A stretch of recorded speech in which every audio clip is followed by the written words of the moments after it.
The advice and opinions expressed by the host of Autism Live and her guests are meant solely as suggestion and should not be in any way construed as child-specific advice. The Center for Autism and Related Disorders advises working with a board-certified behavior analyst who has experience with autism before starting any intensive behavioral intervention. Any choices you make in determining your child's treatment are completely at your own discretion.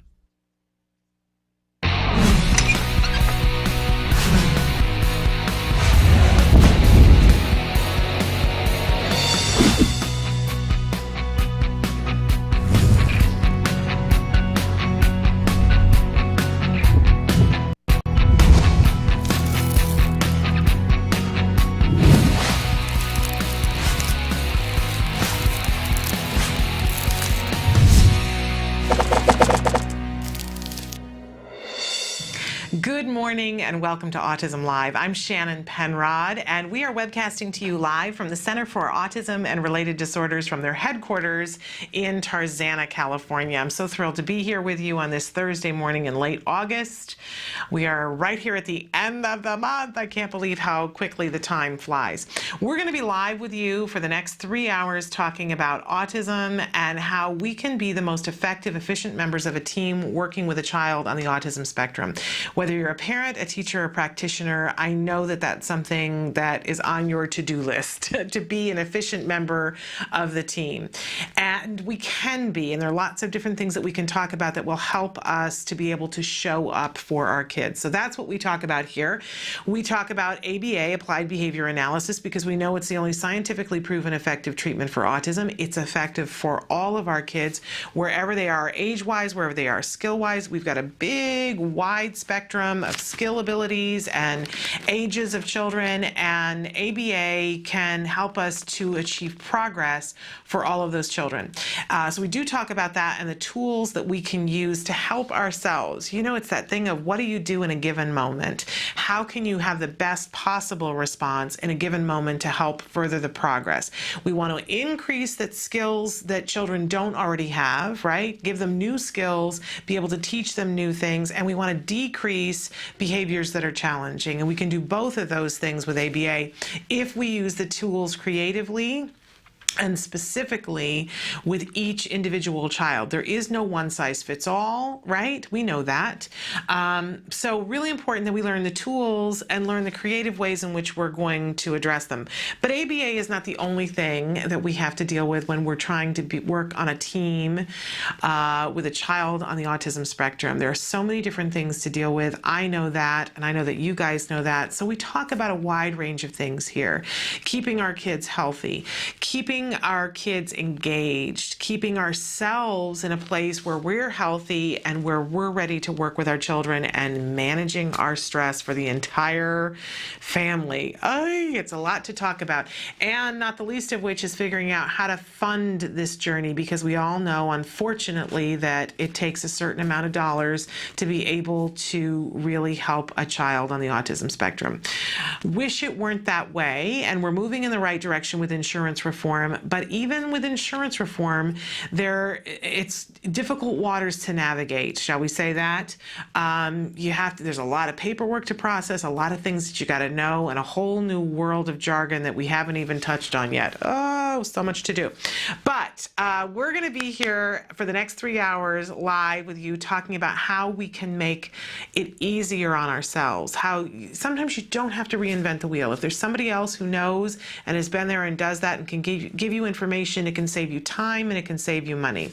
Now, I do have to say my little disclaimer here at the top that since we're going to talk about ABA and we're going to talk about insurance and we're going to talk about funding and we're going to talk about getting healthy, all of those different things, but I want to be clear and let you all know that I'm not an expert in any of those things.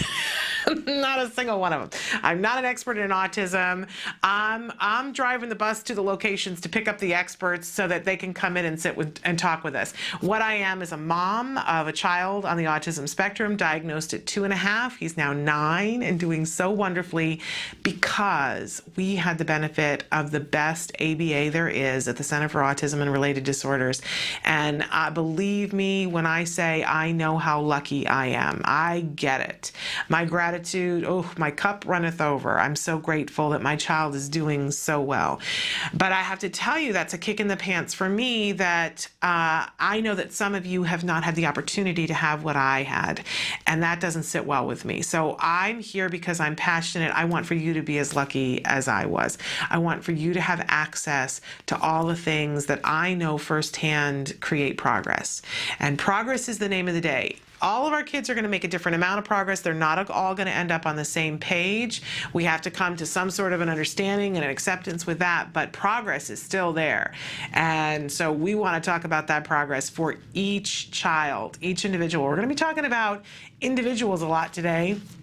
And how important it is that we see our children as the individuals that they are, and we individualize what we do for them to match what they need. That's how we're going to be efficient. That's how we're going to be effective. So we're going to talk about all that. But again, I'm not an expert, but we do bring experts in, and we're going to have some experts here with you today. And you have the opportunity to talk to them. You have the opportunity to talk to me and say, hey, Shannon, I know you're going to have somebody on, and I want you to ask this question, or could you get somebody on to talk about this? And also, when somebody is here in the studio, you get to talk to them. So let's talk about how you can do that. If you're watching us on Autism-Live right now, autism-live.com, you'll see that there's a screen there that has me talking, and next to that it says Shannon is answering, and there's a box below it. If we're live, and I just pushed the go live button a minute ago, didn't I? No, I don't think I did. Here, let me do it right now. So if you're watching, you can see it happen. Oh, maybe it's not gonna do it. I might be having technical difficulties. Oh, it's already activated. I did do it. Okay, so if you are watching and it says Shannon is answering right now, then we are absolutely live. You can type whatever you want into that box, hit enter, and it appears magically right here on my screen. Don't you love technology? Now, that you don't have to log in, you don't have to give a credit card number, you don't have to give your name, your address, there's nothing to fill out, just type away, hit enter.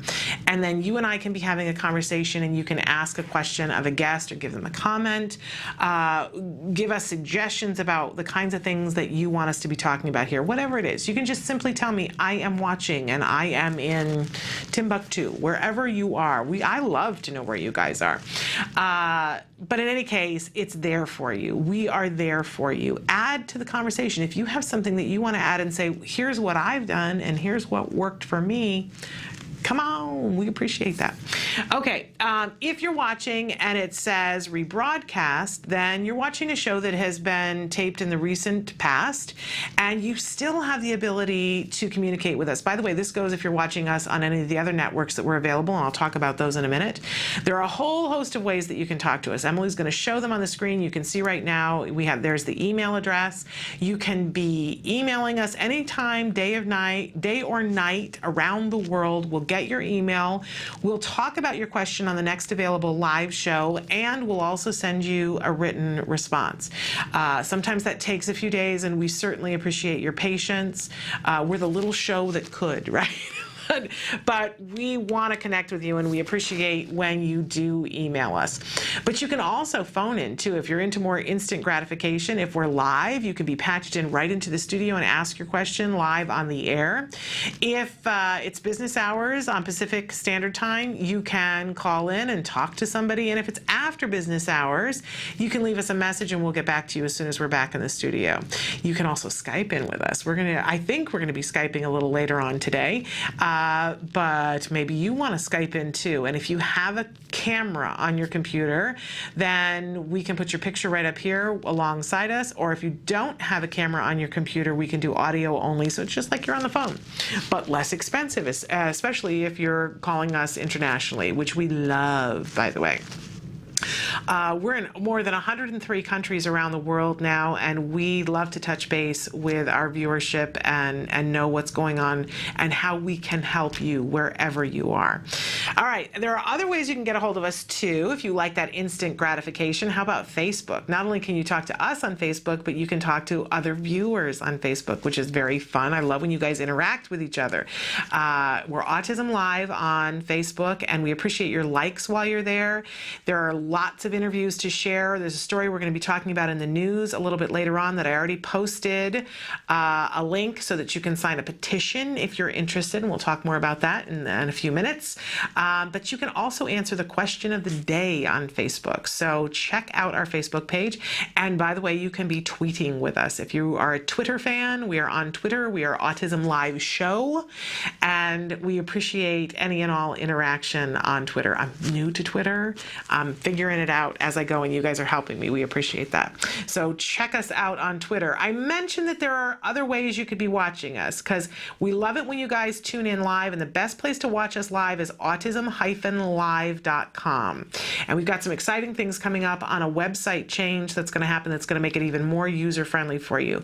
We are live right now from 9 to noon Pacific Standard Time. That is about to change slightly next week. Starting next Tuesday, we will be live for 2 hours a day. We're trying to hone what we're doing to be of more use to you, so we will be from 10 to noon Pacific Standard Time starting next Tuesday. But right now we're 9 a.m. to noon Pacific Standard Time. But after that, the rest of those hours of the day, we will replay shows that have happened in the recent past. But you might be saying to yourself, well, that's great. I know I can tune in any time of day or night and there's going to be something on, but I really need to watch that episode when you talked about pica. Okay, well, there are lots of ways in which you can watch any episode that we've done. You can check us out on blip.tv. We have our own channel there where we've archived all of the entire episodes, but also smaller little sub-interviews that have been edited out when you're in a big hurry. You can put into the search feature pica and see all of the interviews that we have done about pica. If you want to know about toileting, you can put toileting in there, or if there's a specific person you want to see when we had Justin and Zev from The Amazing Race, type that in and away you go. You can pause, rewind, fast forward. It's like having your own DVR for the show. By the way, you can also do that on YouTube, and not only can you do that on our YouTube channel, but then when you see something that you really like, you can share it. Put it on your Facebook and let your friends know, this is what I'm dealing with, or this is something that I think would be of interest to you. We appreciate when you guys leave us comments on YouTube, and of course, anytime at all that you're watching there. You can also download the shows for free on iTunes. The entire show's free download.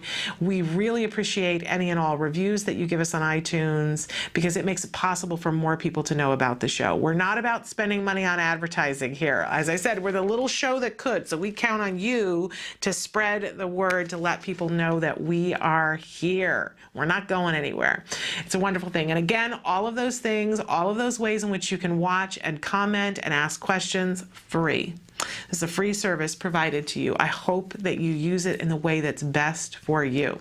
Okay, we like to start every morning with something that I firmly believe is essential if we're going to be the most efficient, most effective members of a team working with a child on the autism spectrum. We have to make friends with the jargon, so it's time for Jargon of the Day. This is where we take one word, one phrase, one anagram, and try to figure out what in the hey nani are these experts talking about? Can somebody paint a picture that's at least remotely clear? That's what we're trying to do. It's not always easy, but we do it a little bit at a time to try to make it a little bit more reinforcing for us, right? Okay. Before I had a child on the autism spectrum, I never used the word reinforcing in a sentence. It just didn't come up.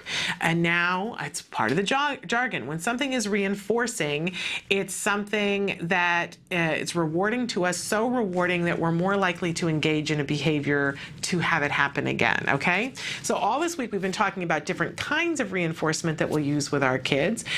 We talked about conditional reinforcement. We talked about differential reinforcement. And today, our phrase is non-contingent reinforcer. All right, what are we talking about? Let's look at our actual definition first, because you know I like to make fun of these. A procedure in which stimuli with known reinforcing properties are presented on a fixed time or variable time schedule. Yay! All right, what does this mean for our individual children? Let's look at our working definition and see if this makes a little bit more sense. The child is given reinforcement on a schedule regardless regardless of whether they have demonstrated a behavior or not. Now, you might be thinking to yourself, well, what good is this? How is this going to be helpful or useful to us? Well, it is sometimes. We had Evelyn Gould in with us yesterday. She's a BCBA, a board-certified behavior analyst, and we were talking about stress, and we were talking about antecedent modification, things that we can do before we're stressed out. Because remember, antecedents are the things that come before. So what can we do before we get stressed out so that maybe we don't arrive at being stressed out? So that's an antecedent modification. Well, one antecedent modification, I know I'm throwing jargon at you, but one thing that we can do when we see that a child is behaving in a way in order to get something, and a lot of times our children will behave in a certain way to get attention. Right? If we've determined that the function of the behavior that they're doing, it might be that the child is kicking their desk. And we have somebody look at it and they do a functional behavior assessment and they say the child is kicking the desk because they want attention. And when they kick the desk, the kids around them go, "Stop it! You're driving me crazy. Stop it." And the teacher comes over and says, "What's going on over here? What can I do for you? What's happening here?" Well, it worked then, right? The kicking the desk got the attention. So what can we do to change it? Because we need the kicking the desk to stop. It's preventing things from happening in the classroom. It's driving the teacher crazy. It's driving the kids crazy.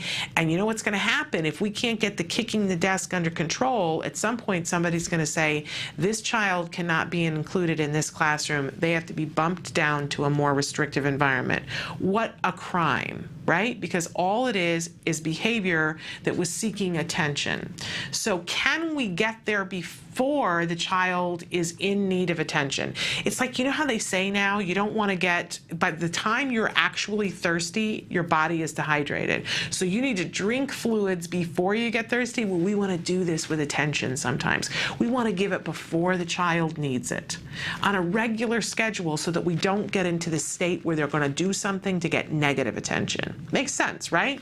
Well, that's non-contingent reinforcement. What we're going to do is put this child on a schedule where we're going to see how often, we'll probably take a little data first and see how long after a period of time when they haven't had attention before they engage in challenging behavior. It might be 18 minutes on average. Okay, fine. So what we're going to do is probably put this child on a non-contingent reinforcement schedule that every 10 minutes this child is going to get attention, regardless of whether they ask for it. We always want to teach functional communication skills, right? So at the same time, we're going to teach this child how to appropriately ask for attention.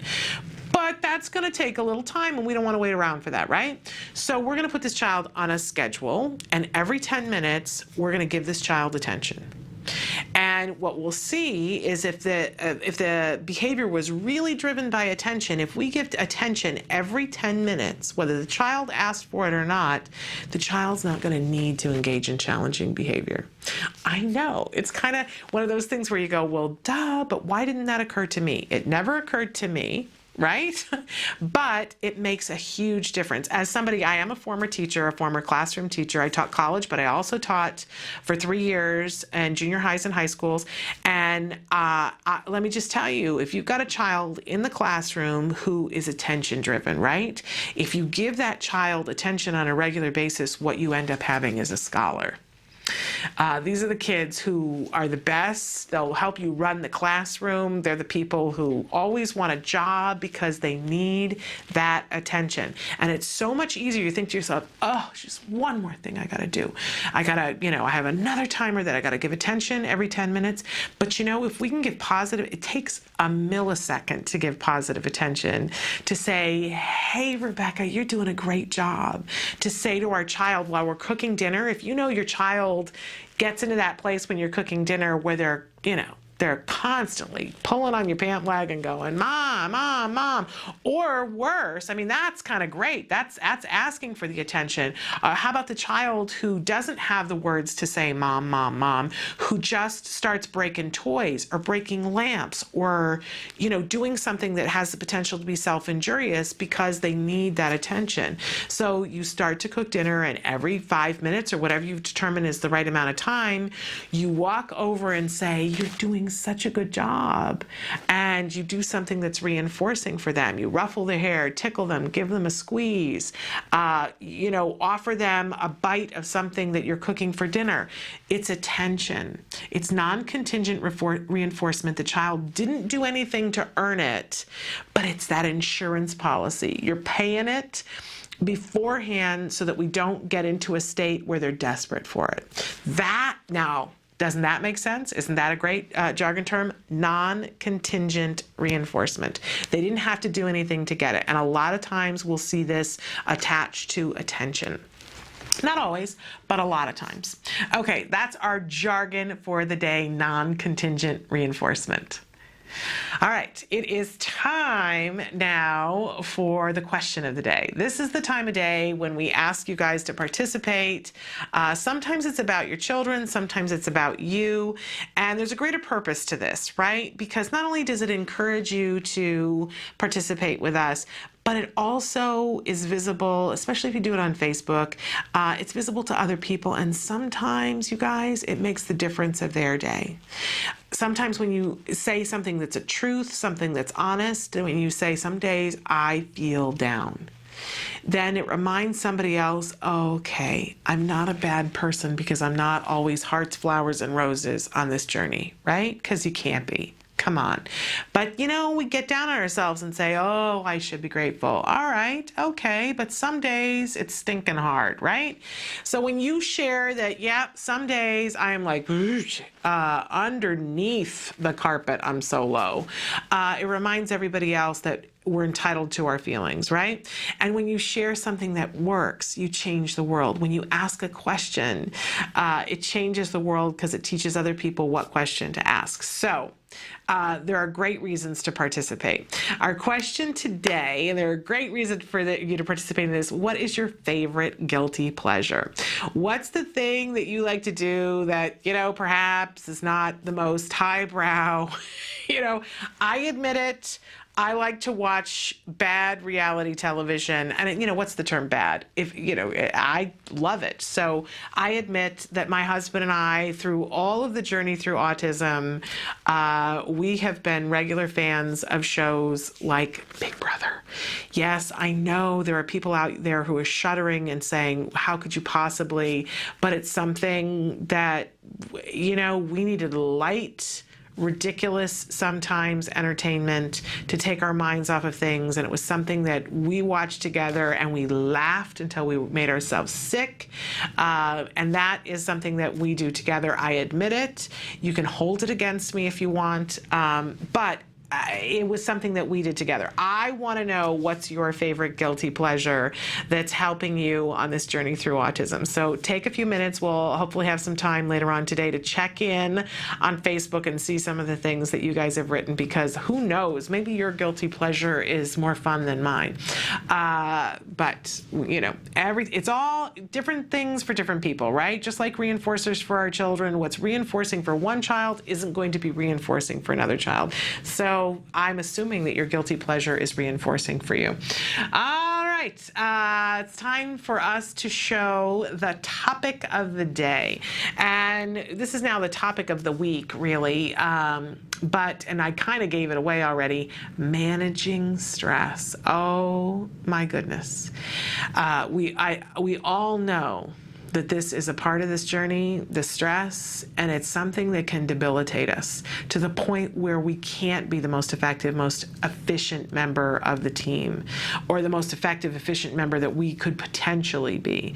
It's gonna be there. We can't poo-poo it. I'm not gonna sit there and say to you, we'll let go of it, because if I could figure out how to tell you how to let go of this stress, oh my goodness, what line of books would I have out and what speaking tour would I be on?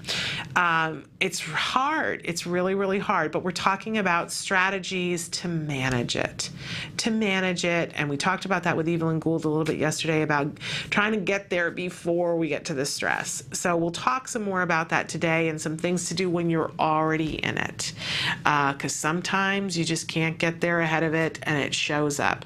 So we'll be talking about all of those things and how hopefully we can get a grip on it. To that end, some of the things that we're going to talk about: compliance. We're going to talk about compliance today because that's a great thing that helps the stress. We've got a myth of the day for you, and BCBA board certified behavior analyst Angela Persicke will be joining us during the 11 o'clock hour. You won't want to miss that. And if you have questions, that's a great time to write in. You know, there isn't a bad time, right? But if there's something that you're interested in knowing more about, well, we'll have her ear here. So we can certainly ask her. She is somebody who is in the research department at the Center for Autism and Related Disorders, and she knows a great deal about research for different kinds of things, different interventions, and what works in different cases. So a great place a sounding board is what she is. So all of those things and more we're going to be covering. We're going to take a short break and come back with 2 stories in the news that I think you're going to want to know about. So stick with us.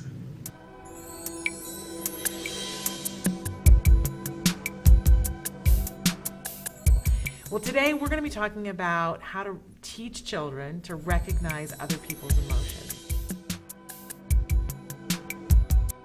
Why is that important to teach kids with autism spectrum disorders?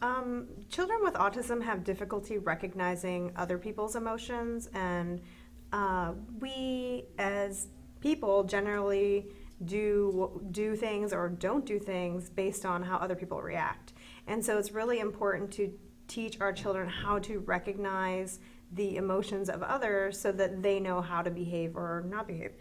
And so it's really important too that they start to pick up on how other people feel, because it will determine should they continue acting a certain way around children in a play group, or should they do things to make their parents happy or other family members happy. So it's very important that they become aware and recognize what different emotions look like. So how do we go about teaching it? So basically, we generally start with trying to recognize other people's emotions by doing it through a photograph or in a book or through pictures, because that's something that's a lot more salient or easier to identify than a person that might be right in front of me, because maybe there's a lot of distractions going on, or that everybody's going to express their emotions in a different way. But then you want to make sure that you're taking the time to go into real life, pointing it out, whether it's contrived, for example. So I say, hey, you two over there, I want one of you to be happy, and then I'm going to ask the child to see if they can recognize that emotion, because maybe something else is going on that's also making them happy, like you handed them a present. You want to make sure then that you start fading away from the contrivedness of it, so as it's actually occurring in real life, because a lot of times our kids have difficulty generalizing, and just because you teach it from a photo, or I sit here and I say, how do you feel, doesn't necessarily mean that they are going to transfer the skill. It's one of the primary deficits of kids on the spectrum is generalization. So it's very important that we're teaching it at different levels, because ultimately everything that we are teaching them, we want them to be able to use in everyday life. So that eventually we even lead up to, hey, if somebody's on the playground being mean to you, how is that going to make you feel? And they might say, well, it's going to make me angry. Well, what can you do about that in that situation? And then also eventually teaching them, this is what you can say or do in that situation. But again, rehearsing that just in having a conversation is not necessarily going to mean that the child is going to start exhibiting that skill. So what I might do then is, for example, let's say we're going on the playground, and I know that it is in the past been a time that the child might get mad at somebody because maybe a child on the playground often always wants a turn. And so I might say to the child before we go on the playground, hey, if someone takes the ball away from you, what might you say or do? And so then I'm kind of priming them or coaching them before the situation occurs. That's still a prompt, but it's a step towards generalizing the skill into everyday life. But the goal then would be eventually that I don't have to remind them of that before the situation occurs. Right. They will have the scenario occur to them and then immediately know the correct reaction or response that they need to give. Right. And I can't say it enough. It builds on so many other things. Being able to recognize your own emotions, taking other people's perspectives, understanding where they're coming from. So a really worthwhile thing to work on. And absolutely, and especially too because it emerges so early. Yeah. But it continues to develop for quite a long period of time too. Yeah. So yes, a lot of skills that build on from recognizing emotions of others and also your own emotions as well. Great. Thank you very much. Thank you.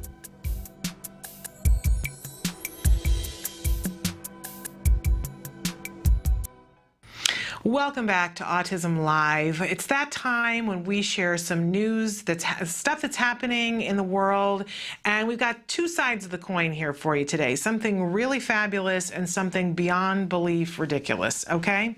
And not in a good way ridiculous. Well, I want to start with the good news, right? We want to report on Vancouver Canuck Center, Manny Malhotra. And there he is. The Canucks have something called the Canucks Autism Network, and this last week a bunch of Canucks, including Manny Malhotra, they flew up north and participated in a fishing derby that raised $1 million. $1 million for the Canucks Autism Network. How amazing is that? And a bunch of the players from the Canucks team were able to go and participate in this, and 44 other professionals, and they raised $1 million in a 3-day fishing derby.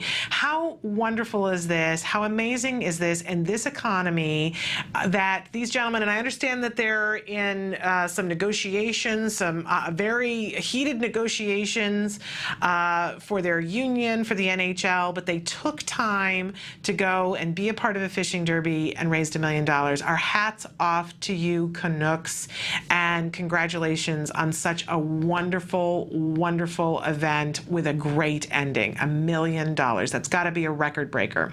And I believe it's the first time they've ever done it, so you can bet that this is going to happen again in the future. So congratulations to you, Manny, and to all of the Canucks for such a wonderful, wonderful event. Now, on the other side of the coin, I'm sure you've heard of this story, a 3.5-year-old boy whose name is Hunter, who is deaf, who has just started going to preschool last week. On the 21st, I believe, was his first day of preschool, and he has been asked by the school to change the way that he signs his name. This little boy, whose name is Hunter Spanier, he signs his name using SEE, which is a method of sign language, maybe not as well known as American Sign Language, but it is an accepted method of sign language for signing exact English. And so, and even, people who use American Sign Language often have a sign for their name that is unique to them. And so you can see on the screen there, we've got a picture of, isn't he the sweetest little boy ever? And on the top screen, they're showing how he signs his name. And my understanding is that he does it and he waves his fingers when he does it. But he's got crossed fingers and he does it like this up in the air. Well, the school first sent home and said, could you please get Hunter to sign his name in a different way, because we have a policy that does not allow anything that looks like a gun in the classroom. Okay. I am just absolutely overwhelmed. I'm speechless. How stupid is this? We see, they're showing what the sign for a gun is, and they're showing what the sign for Hunter is. But beyond that, he is a 3.5-year-old little boy who is deaf. And we all know when we send our children off to school how busy and hectic the first 2 weeks of school are. And really, seriously, this is what someone wanted to focus on, because what is it we're afraid of? We're afraid that all of the little 3-year-olds are now going to start, packing guns because of a little boy signing his name in this way. Let's give a little credit to the 3.5-year-olds, shall we? Unbelievable. And as if that weren't enough, the public outcry has been amazing about this, right? People saying how completely ridiculous this is. And so in a prepared statement, it's actually in Nebraska that this is happening, at the Grand Island Public Schools, and a district spokesman, Mr. Jack Sheard, said, well, you know, the school district teaches American Sign Language for students with hearing impairments. ASL is recommended by the Nebraska Department of Education and is widely used in the United States. The sign language techniques taught in the school district are consistent with the standards of the Nebraska Department of Education and ASL. Our mission remains every student, every day a success.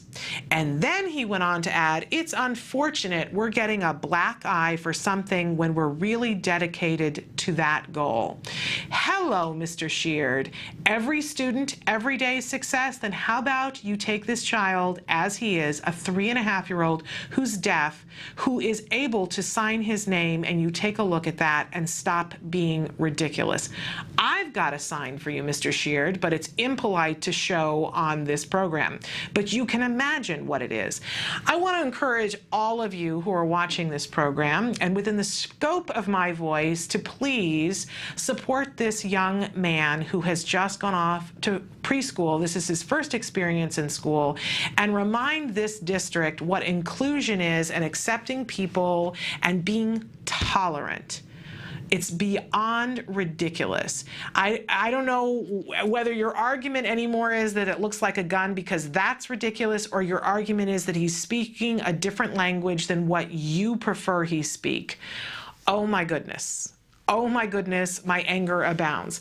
But if you are watching and you would like to do something positive, first of all, there is a Facebook page that you can go to that is in support of this young man, and we're going to have that posted on our Facebook page. And right now on our Facebook page, if you go to Autism Live on Facebook, you will see that there is a link on there that you can click to sign the petition asking them to politely reconsider. I really appreciate that this family has been very considerate and said, we want you to politely, they're trying to educate the school district, and have said politely, we are asking you to relook at this and reconsider. The family has been outspoken, saying that let's all stay positive, let's all stay, not giving them the gesture that I was talking about. Let's all stay positive, and that no threats should be posed towards the school district, that they do not support that, but that they appreciate any and all support that stays positive.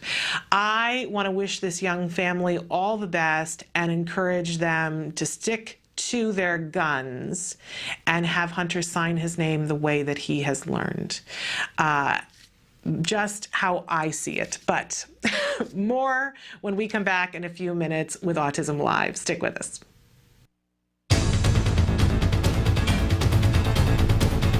Hi, I'm Shannon Penrod, and this is my son Jem. We're here today at the Home Depot. You might know that Home Depot is famous for giving free classes to adults on lots of things like tiling and other home crafts. Well, they also have free classes for kids as well. It's called the Kids Workshop. We love doing that, don't we, Jem? Yeah. It's cool. So come on inside with us and let's do a craft.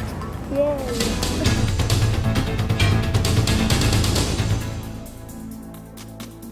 The Kids Workshop is a program that's been around with Home Depot almost since we've been a company, and it's been developed to allow kids in the community to come in and give them an opportunity to build something, to be able to create something, and be able to take just simple wood pieces and put them together with nails and hammers and screwdrivers and then paint them. So you do this every first Saturday of the month. Any Home Depot that you go to on the first Saturday of every month between 9 and 12, you can join different associates throughout different stores and build these projects with these kids. And do they have to do anything beforehand, or can they just show up on that Saturday? All they need to do is show up. We have all the tools, all the materials that the kids will need. We have aprons that we give to the kids that they can take home and maintain their pins. They get pins on a regular basis for completing projects. With that, they can keep track of how many projects they've done. And it's all free. It's all absolutely free, all provided. Which is wonderful. And Wilson, I have to say, you guys devised this for all kids to be able to do this. Correct. What I particularly love about it as an autism mom, it gives my child a place to come and learn a new skill, to socialize with kids of all kinds. Absolutely. And that's what we're here for. Home Depot is definitely loves to be involved with the community and bring the community in to work with us. That's what we love to do.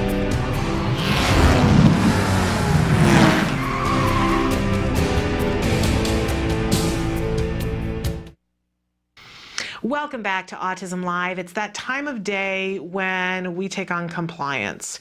Compliance, I always love to say, it's the best of times, it's the worst of times with compliance, right? Because if you have it, ooh, it's so sweet. And if you don't have it, it's frustration, right? So there are a couple of things that we want to keep in mind when we're dealing with compliance, especially today I'm kind of focusing on when we're out and about, right? The compliance at home is one thing, but when we're out and about, sometimes it's twice as hard. Depends. I mean, some kids are better at it out and about than they are at home. But we can follow these rules no matter where we are. And I've given 3 great rules that I try to remind myself of that I have been taught over the years when we're dealing with compliance. Okay, so, all right. First one, don't make demands you can't back up. My sister has an expression, don't have your body write checks that it can't cash, right?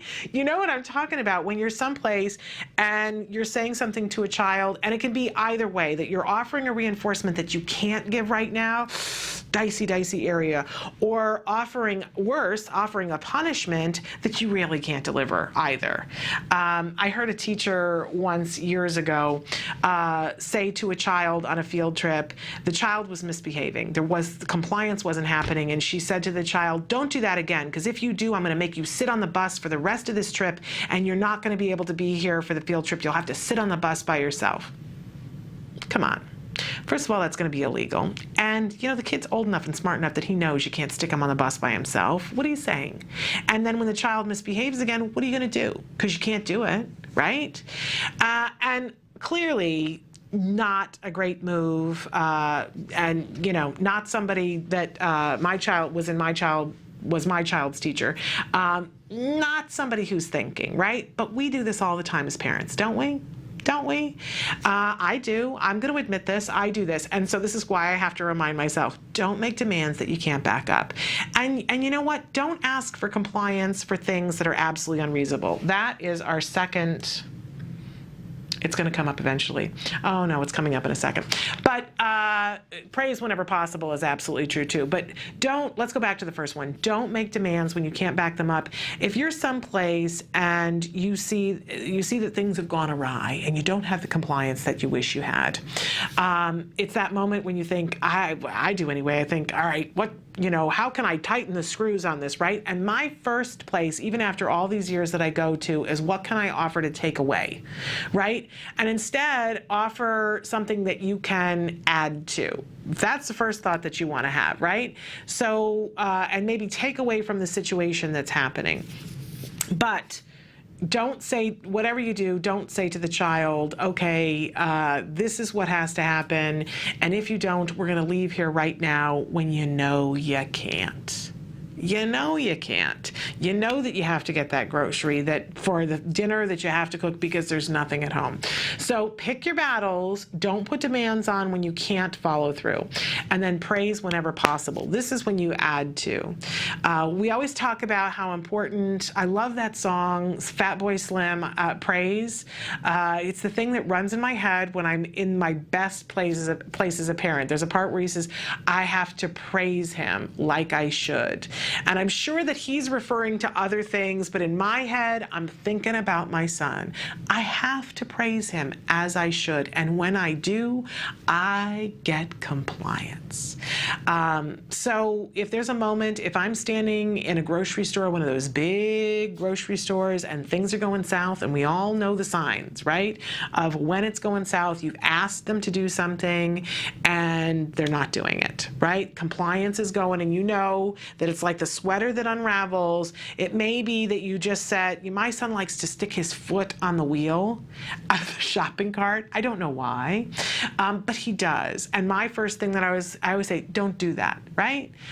Because I think that at some point in my life, something's going to happen. There's going to be a switch flipped somewhere in the world, and suddenly me saying don't do that is going to be effective, because it isn't, right?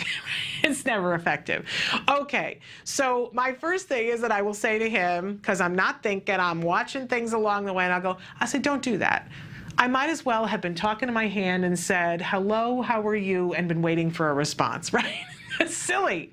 But instead, if I distract him and ask him to do something else, I don't even mention the shoe on the wheel of the cart, and I say, ooh, look at that over there.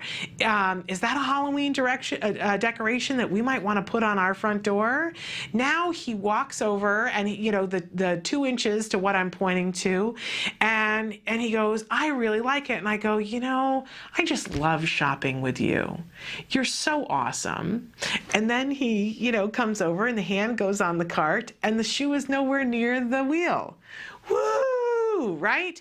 And it can be that ridiculous. And this is an example of something that I did in Costco the other day. Literally, the shoe was on the thing. I said, don't do that. And I went, what? Don't I know better than this? And then I said, look at that Halloween decoration. Isn't that cool? And you know the rest of it. So praise whenever possible. I've said before on the show, ask them to do something they already want to do. It doesn't really even have to be that much work. You can just distract them and do something and then compliment them on it, right? It changes everything. It changes us. It changes them. And suddenly, instead of dealing with this little moment that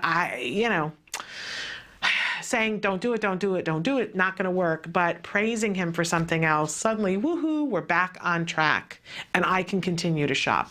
Okay, and our third thing, which will come up, always reinforce proper compliance. So in my example, I had the compliance not happening and then I praised him for something, but I really didn't put that big of a demand on him, right? There was no demand. I just said, oh, look at that. And he did. So as soon as possible after we do this kind of thing, we want to get back on board with actual compliance. And anytime our child actually complies, whether it's something they wanted to do or it's something they didn't want to do, we have to reinforce it. Reinforce. Sometimes you would think this is like, of course, we would always do this. But you know what? Sometimes this is where we mess up the worst. Because when our child, I can think of a perfect example last night where my son was upstairs and I was calling and asking him to come downstairs and he didn't do it. I didn't have compliance, right? And I didn't deal with it properly. Because I wasn't paying attention. I was busy making these rules and not adhering to them, right? But at least I'll admit it, because it's hard sometimes. But I called him and asked him to come downstairs, and he didn't come down the first time. So I called upstairs again, and he didn't come downstairs. And so finally I called up the third time, and I said, hey, you got to come downstairs. Now I'm yelling, right? So productive. And he came downstairs, and instead of stopping everything and then saying, I'm so glad you came downstairs, how come I have to ask you 3 times to come downstairs, right? A little bit later on in the night, guess what? I called upstairs again and asked him to come down to ask him a question, and I didn't get compliance on the first time. How come? Because when he had complied, I nagged. And this is my this is my sign for nagging, because I do it a lot, right? And I caught it though, because I was writing these and went, and I said, okay, thank you for coming downstairs. You know how much I appreciate it when you come downstairs. I thank you so much. And then I reinforced. And we made something that we like to do in our house. They had snow cones after school yesterday, and my son can't have all the sugary syrup from the snow cones, and the line was really long. A lot of times we'll just get him an ice and just say, don't put any flavors on it. And he loves that because he's one of the kids, and it doesn't matter that his isn't colors. And we have a ice shaver at home so that we can make those kinds of things. And so I praised him and I said, thank you for coming downstairs. I really appreciate it because you came downstairs. He didn't come down the first time. He didn't. But I needed to get us back on track. And I said, you know what I want to do because you were so good and you came downstairs? Let's shave some ice and make an icy. Really, Mom? And so quite honestly, a little bit later on when he was upstairs and I needed to come down again, I asked the first time, didn't have to yell. Guess who came down the stairs? So always reinforce the proper compliance. Even if there's been an infraction of something else, praise the compliance. And then if you have to nag afterwards, if you can't resist, like me, it's not the best thing. But always remember to praise the proper compliance. We got to keep in mind what it is that we're teaching. Compliance is one of those things that we never arrive, right? You have compliance minute by minute. And so we always have to be reminding ourselves of some of these rules to help us to keep compliance. It's not like you say, oh, we got compliance. Thank goodness we're done with that. Woo! Right? Yeah, this is a muscle that you have to massage and massage and massage. But the good news is that anytime you don't have compliance, you have the opportunity in that moment to say, hey, wait a second, I have skills here. How can I get this train back on the tracks? And then you get back to the good stuff. Compliance. It rocks. We're going to take a break, and when we come back, you guys have written in some of your responses about the little boy, Hunter. We'll share those, and we also have some other tips for you, so stick with us. Mostly the behavior started at night, but it was invading the day, where he would just speak one syllable and babble and pace around. When she was a year old, she lost speech. She did never seem to request me for anything, even for food.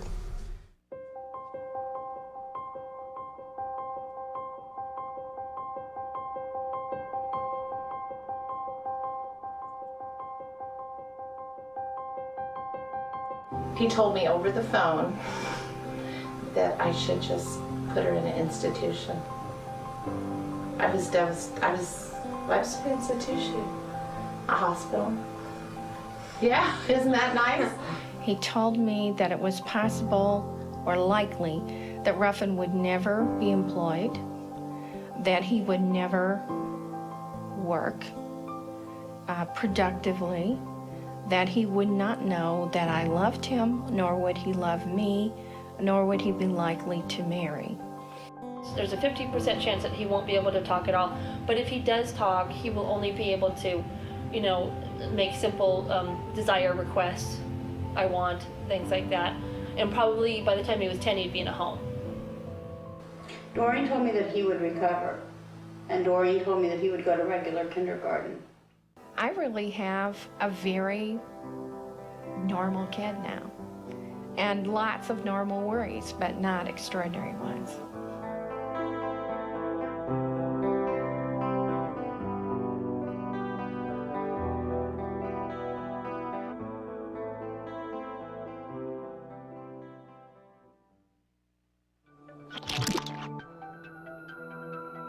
My name is Deli Popola, and I'm one of the creators of theoutspot.com. Theoutspot.com is an online support system for families and specialists who are affected by autism across the whole world. Share inspirational stories, find resources in their area. Hope you can join. Welcome back to Autism Live. Just a quick program note. We were talking earlier about the young boy, the 3.5-year-old boy who just started preschool, who has, the term that they're using is that he is deaf, and so I'm assuming that that's the proper term, but he has a sign for his name that is in keeping with SEE, Signing Exact English, and he's been asked to change the way he signs his name because the school has issues with it. Thinks it looks, first their complaint was it looks like a gun, then their complaint was that it's not American Sign Language. You guys wrote in some things while I was talking rather heatedly about that earlier, and one of you wrote in and said, I'm going to put this up on the screen so that everybody can see, and by the way, if you're watching us on autism-live.com, go ahead and type away. We love when you guys participate. Somebody, oh, why is it not working though? I'm having problems. There we go. Okay, now I'm showing the question. Here we go. Somebody wrote in and said, my daughter has a sign to her name that is unique to her. And, these things are important. I can't imagine in any other way that a child could show up at school and that the school could say, oh, we're just going to ask you to change your name. Are you kidding me? I absolutely unbelievable. And another person, I don't know if it's the same person or not, who wrote in and said that in the deaf community, only a deaf person can create a name. And I'm just going to guess that all of the administrators at this school, that there isn't anybody who is hearing impaired or deaf, that, because otherwise they would buy a vowel. It's just unbelievable. But the thing about these kinds of things that really strikes me is that in these kinds of moments, we see the truth. We see the ignorance. We see that people who say we want to be tolerant, that we want to be accepting of every child, have no idea what that means. And I have to say that as disheartening as that can be, you know what? On a very basic level, it gives me hope. Because when we all pretend that we get it, and we really don't, we're not making any progress. But hopefully this will open their eyes a little bit to see, maybe at some point, one of these administrators has gone home and said, oh my goodness, how would I feel if I send my child to school and his name is Jack and he arrived at school the first day and somebody said, no, it's not. That doesn't work for us. How about if you change that? How appalled would you be? And maybe they'll start to think about the fact that this little boy has already had to face some pretty tremendous challenges in his life. And that calling him out, one of the things that they were saying in one of the stories is how confused that apparently whoever keeps signing his name in a different way, and how confused he was on the first day of school because he wasn't understanding. Again, ignorance. But the great thing about ignorance is that we do have a way of educating people. How tragic that we have to educate educators, but okay, we will, right? If this is what we have to do as special needs parents, it's what we'll do. We'll rise to the occasion, as we rise to all of the occasions. But thank you for writing in and telling us that, because, I didn't even know that only a deaf person, only a member of the deaf community can create a name. So hopefully, like I said, they need to buy a vowel. In any case, it's that time of the week when we talk about our executive functions tip and how we can help our children to gain skills, and we can do this at any point on the spectrum, at any point in the continuum of age. So we can start with a child who is as young as 2.5 or 3 and start to build skills that will help our child to progress and be able to put together a stream of goals to achieve at something that they've really wanted to achieve. And one of the things that we deal with in executive functions, because I always say, you can work at this at any age, and people say, really? Last week we talked about using a planner, and, really, you're not going to do that with a 2.5-year-old. Excuse me. No, you're not going to do a planner, but you could do a visual planner to let them know what's going to happen next. But I love this one that we're going to talk about today because it's a skill that we want all of our children to have, no matter how old they are. It's a skill that makes our stress level decrease. And since we're talking about that all this week, about how can we manage stress, teaching our children the skill of waiting, while it can be a very stressful thing while you're working on it, once your children start to get it, and we can see them start to get it really quickly, our stress level will start to decrease. So we've got a couple of tips here for you working on waiting.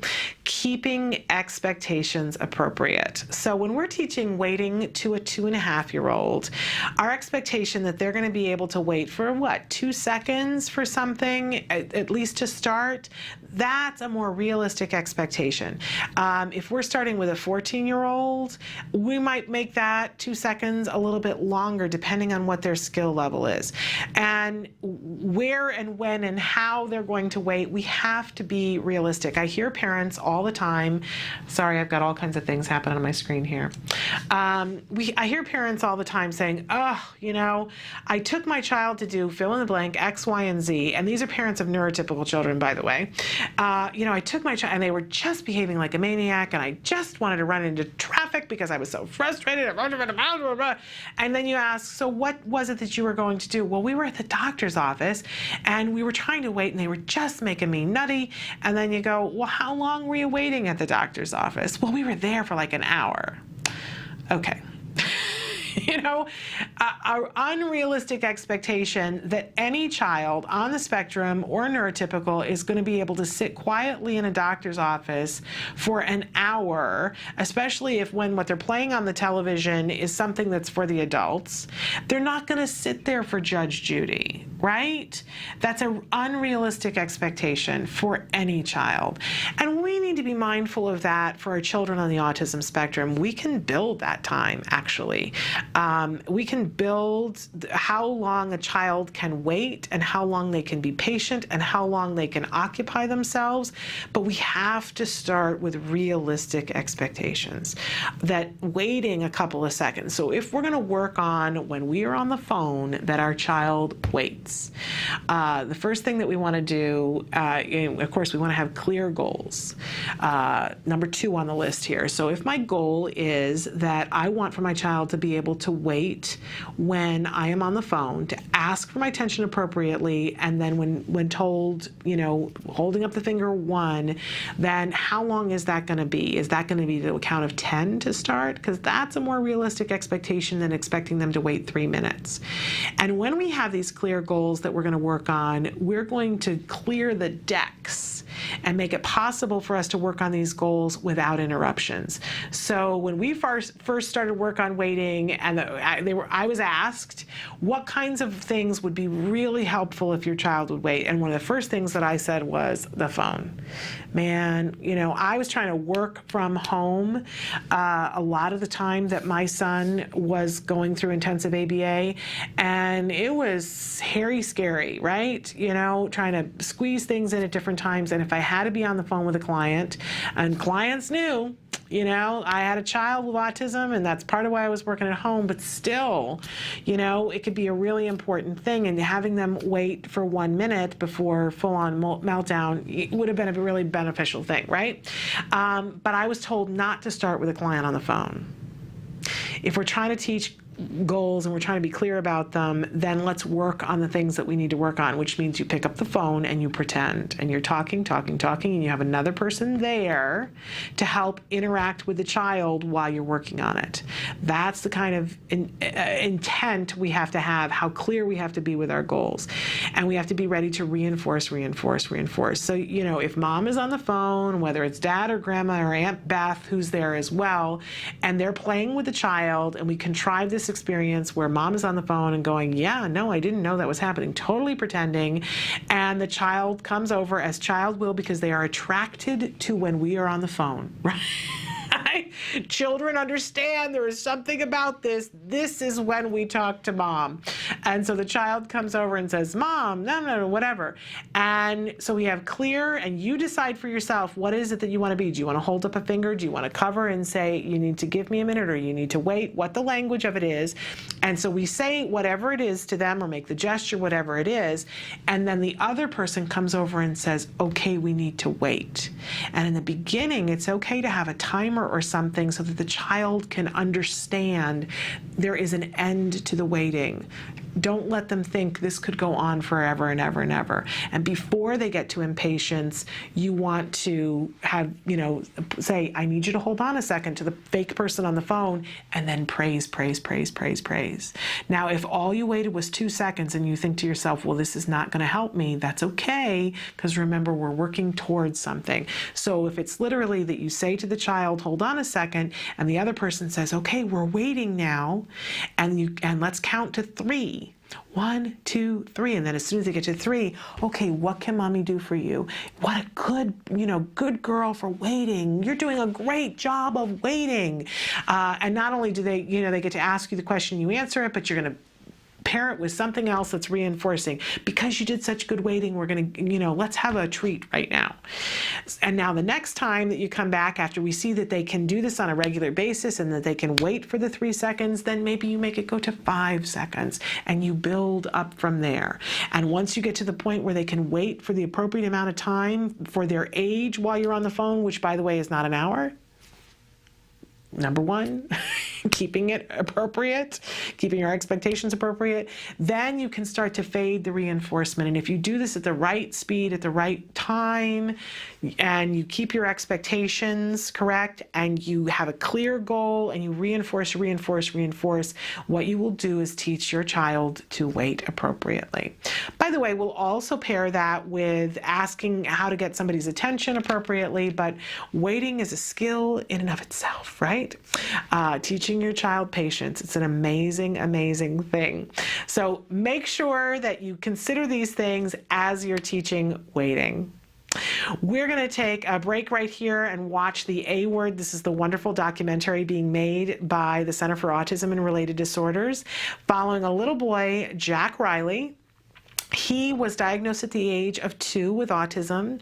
In real time, he is now 3 years old.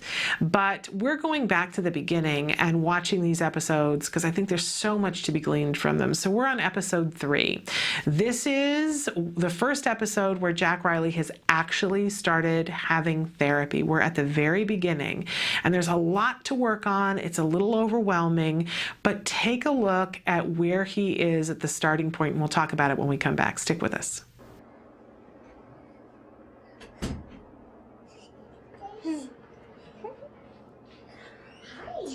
Hi, Jack Riley. Look at me. Good looking, buddy. I brought some toys to play with today. Is that cool? Okay, you want to play? Say, Therapy, that one-on-one, when kids have been in an environment where no one understands them, and then you finally put them in an environment where they understand all the consequences, of where they see, oh, you know, if they did something that was supposed to be done, they get reinforced for it. Say, yeah, there we go. Good job. For the first time, kids like him start to understand kind of interaction, because it's made very clear in therapy. We'll start just like all therapy, which is we start with compliance. Do this. Good job. It's your turn. Really working on getting him to listen to us, listen to a few directions like stand up or come here. This is come here. All right, bud? Okay, try by yourself, okay? Come here. All right, you did it. Good job. See, that was so easy. The idea is that we had to get his attention first. And once you get a good foundation of compliance, then his therapy would be a combination of at the table where it's very clear and succinct language combined with just more play. You say, what is that? Banana, that's right. Banana. What else do you see? Carrots. Good talking. Then we look at language, making sure that he can make his desired requests and needs met. Getting him to figure out that, hey, I'm learning these words and these words are actually useful. It teaches them the idea of communication and not using another person as a tool. Okay, sure. Here you go. And then also what's important to the family. You know, what behaviors or what areas of focus do they need help with? One goal, I don't know how we're going to get there, but one of the things I've noticed that's different about him is I'll see a 2-year-old in one of our little restaurants that we can take him, and the kid just feeds himself lunch. Now Jack feeds himself pancakes, he feeds himself applesauce, but most everything else we have to feed him, and I'm really looking forward to the day where he just eats. Okay, so that's banana by a spoon. He likes the taste of banana, he doesn't mind the texture in his mouth, but when you get the visual into it, he gets very upset. So it just strikes me that it's all behavioral. He's playing defensive ball right now. And there was banana in that yogurt too, so he eats it every day. And he gets so upset, so offended.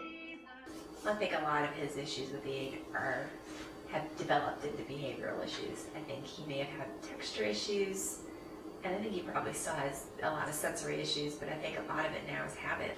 I think for Jack Riley, he was very tactile defensive in his mouth. He just doesn't like the feeling of it. And then it moves into a routine.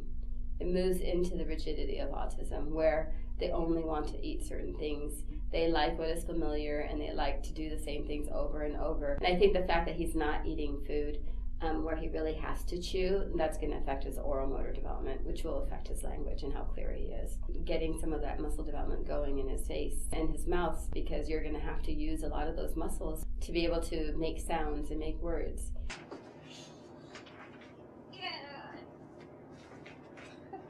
What are you doing, kiddo? So silly.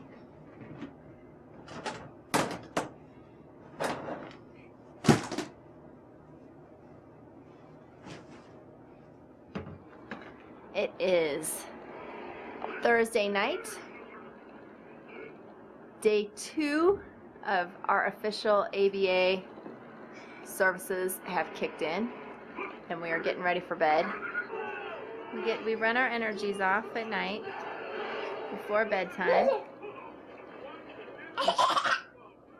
After the intensity of ABA, it's shocking that he has any energy. We think he'll sleep very well tonight. They're definitely pushing him to say sounds and do things he's not used to doing. He had a few meltdowns, and he did okay. He's gonna be so smart. Bye-bye. Bye-bye. Welcome back to Autism Live, and that was, of course, the A word. This is episode 3 in a long series now that's over a year in the making, and you can tune in to watch the progress that has already happened with Jack Riley by going to their YouTube channel that you see on the screen before you. I really want to emphasize, one of the things that we talked about yesterday, somebody wrote in and said, what's the deal with, I went to the developmental pediatrician and they said, don't do ABA, just wait it out. And then I went to my regular pediatrician, who happens to be a parent of a child on the autism spectrum, who said, don't wait this out. You need to get ABA, you need to get OT, you need to get speech therapy, you need to get moving. And how these two different reactions can be there. And I shared that when we were diagnosed, when our son was diagnosed with autism, it was by a developmental pediatrician. And when I asked her about ABA, she said, oh, promise me you won't do that. It turns them into robots. And I, as a parent, heard that and was like, oh my goodness, well, I don't want to do that. And she literally made me promise in her office that I would not do that with my son. Thank goodness I didn't feel bound to that promise, because I shudder to think of where we would be with our child right now if we hadn't done what we did. He had intensive ABA for 5 years. And I always say, I refer to it as the miracle in our living room, because we got our child back. People meet my child, and he has not recovered from autism. I like to be very open about that, but people meet my child who have children on the autism spectrum, and they say, okay, well, he's high functioning. And I think that people who have children on the spectrum recognize my son as being somebody who's on the spectrum. But I think a lot of people who don't know about autism see him and have no idea. They might think he's a quirky kid, but they have no idea, because he's in a regular classroom, completely included. He's excelling at his subjects, often is at the top of his class in the highest reading groups and so on and so forth. And has friends and participates and does lots of activities and has lots of social skills. And, but the people who meet my son who have children on the spectrum say, okay, well, he's high functioning, so, he wasn't as affected. And I always remind them that, no, my son was very profoundly affected, that he lost virtually all of his language, that he had been speaking in full sentences. It went away. Over a slow period of time. It wasn't an overnight. It was a slow regression into autism, very frightening. Not that there is an unfrightening way that autism shows up. I think it's all frightening.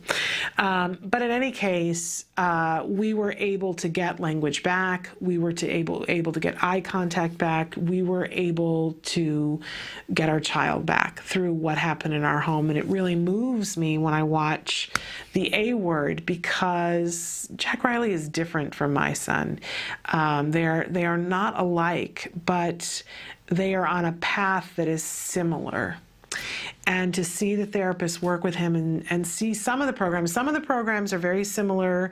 Some of the lessons that he's working on are very similar to what my son was working on. And so sometimes I see something and I say, oh, I remember when we were working on that. Other times he's working on stuff that we didn't work on. And I'm sure that there are lots of things that my son worked on that aren't appropriate for Jack Riley because he's a different little boy. He has a different skill set. So it's not a one size fits all, but there are some things that are very reminiscent for me, and it's very moving for me to be able to see it. I always say it's like that good book that you read that, there are parts of it that are difficult to read, but you know how it ends. I do. And I admire this family that they've allowed us to take a peek in and look. And I want to urge you, if you're somebody who doesn't know whether you want to start ABA, now you've got a year's worth to look at. You can see this little boy and you might think to yourself, well, he doesn't look like he's doing that bad. He's happy, and, there are moments where he is making eye contact. It's fleeting, and there is virtually no language that's happening with this little boy as yet, but he's a happy little boy, and he is using different means to communicate his needs. It's just not effective, right? But take a look at where this little boy is now and compare to what you just saw, because what you just saw was a little boy who, after a period of intense work of ABA, is running around the room in circles. Now, you may look at that and think, well, all kids run around in circles at some point. They do.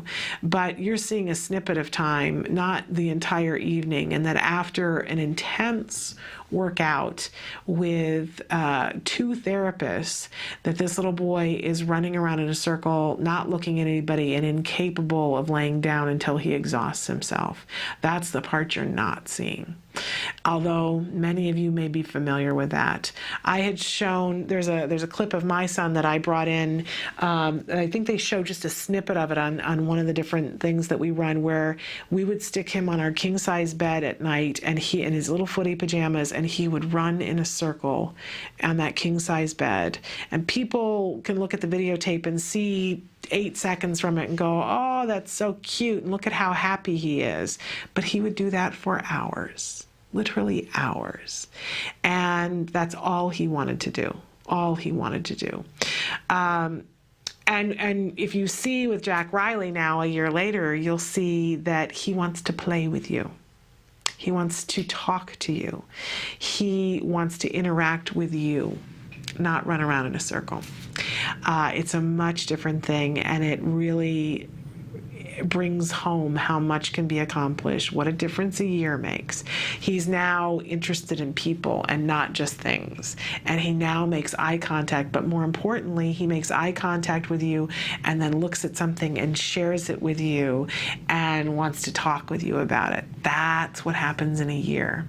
Absolutely amazing. So I encourage you to watch the A Word. I get goosebumps because I think it's a really, really important opportunity for you guys to see a sneak peek, like looking in the window at somebody's house to see what can happen, what is possible, what this looks like. This little boy's not a robot. My little boy's not a robot. ABA is pretty amazing. And it's different for everybody. But truly amazing what can happen with ABA. All right, we're going to take a short break. We're going to come back and hopefully be able to hopefully able to look at some of the answers that you guys have given to the question of the day. And we also have had a question come in that I want to address on the live site. I want to remind you, if you're watching us on autism-live.com and you're watching, it says Shannon is answering right now. That's underneath there is where you want to type whatever it is you want to talk about, and we'll be able to do that. And we have had somebody write in, so we'll be back with that in just a minute. Currently in the United States, 1 in 88 children is affected by autism. 1 in 88 means something different when your child is the one. Recovery is possible. Hi, I'm Shannon Penrod, host of Autism Live, an online show about autism broadcast by CARD, the Center for Autism and Related Disorders. I'm also the mother of a child with autism, my beautiful son, Jem. You know our old joke, guess what? Chicken butt. Chicken butt. So we're going to take the chickens. But things weren't always so easy. I remember when Jem was first diagnosed with autism. I used to lay awake at night in bed and pray for someone or something that could help us to get our child back. My prayers were answered by Dr. Doreen Grampichet and the Center for Autism and Related Disorders. CARD treats autism and other related disorders using the principles of ABA, Applied Behavior Analysis, which is the only scientifically proven effective treatment for autism. It is also recommended by the American Academy of Pediatrics and the U.S. Surgeon General. About a year after we started treatment with CARD, we were able to see tremendous improvement, and we got our child back. What grade are you in? Second. You are a smart cookie, huh? Mm-hmm. Do you like school? Yeah. Do you have any good friends? Yeah, Oscar. Oscar is your best friend? Yeah. And my child is just one of thousands to benefit from CARD ABA therapy. Across the nation and around the world, children are making amazing progress and being given the keys to unlock their full potential. We are extremely grateful for the amazing job CARD has done in helping our daughter. Our daughter today, just in 4 months, I think is a totally different child than when she started with CARD. I kind of see it as, it seems like her brain in a way was asleep, and now that we've gotten so many services, we've seen her wake up. Did you have some guesses? Recovery is possible if you take the right steps, if you're willing to put in all the hard work. And 7.5 years, yeah, it's a lot of work. It's worth every little bit, and CARD's been there with us every step of the way. I have 2 children with autism. I can't imagine a day without CARD or the therapists. They've been so instrumental in helping us with our kids and shaping their lives and helping us help them. Thank you, Christina, Big Alex. Thank you, Jackie and Mariana. We've tried other things before ABA, but the most beneficial thing has been ABA services, and I'd be the first person to tell any newly diagnosed family that you have to contact an ABA provider, and if you're lucky enough to have CARD, you're very blessed. Recovery from autism is absolutely a possibility. We've been recovering children for over 20 years. It's just a matter of identifying the child's medical needs, understanding the child's sensory issues, and then teaching the child all of the skills they need in order to function normally. We know there's hope for autism. Autism is treatable and recovery from autism is possible.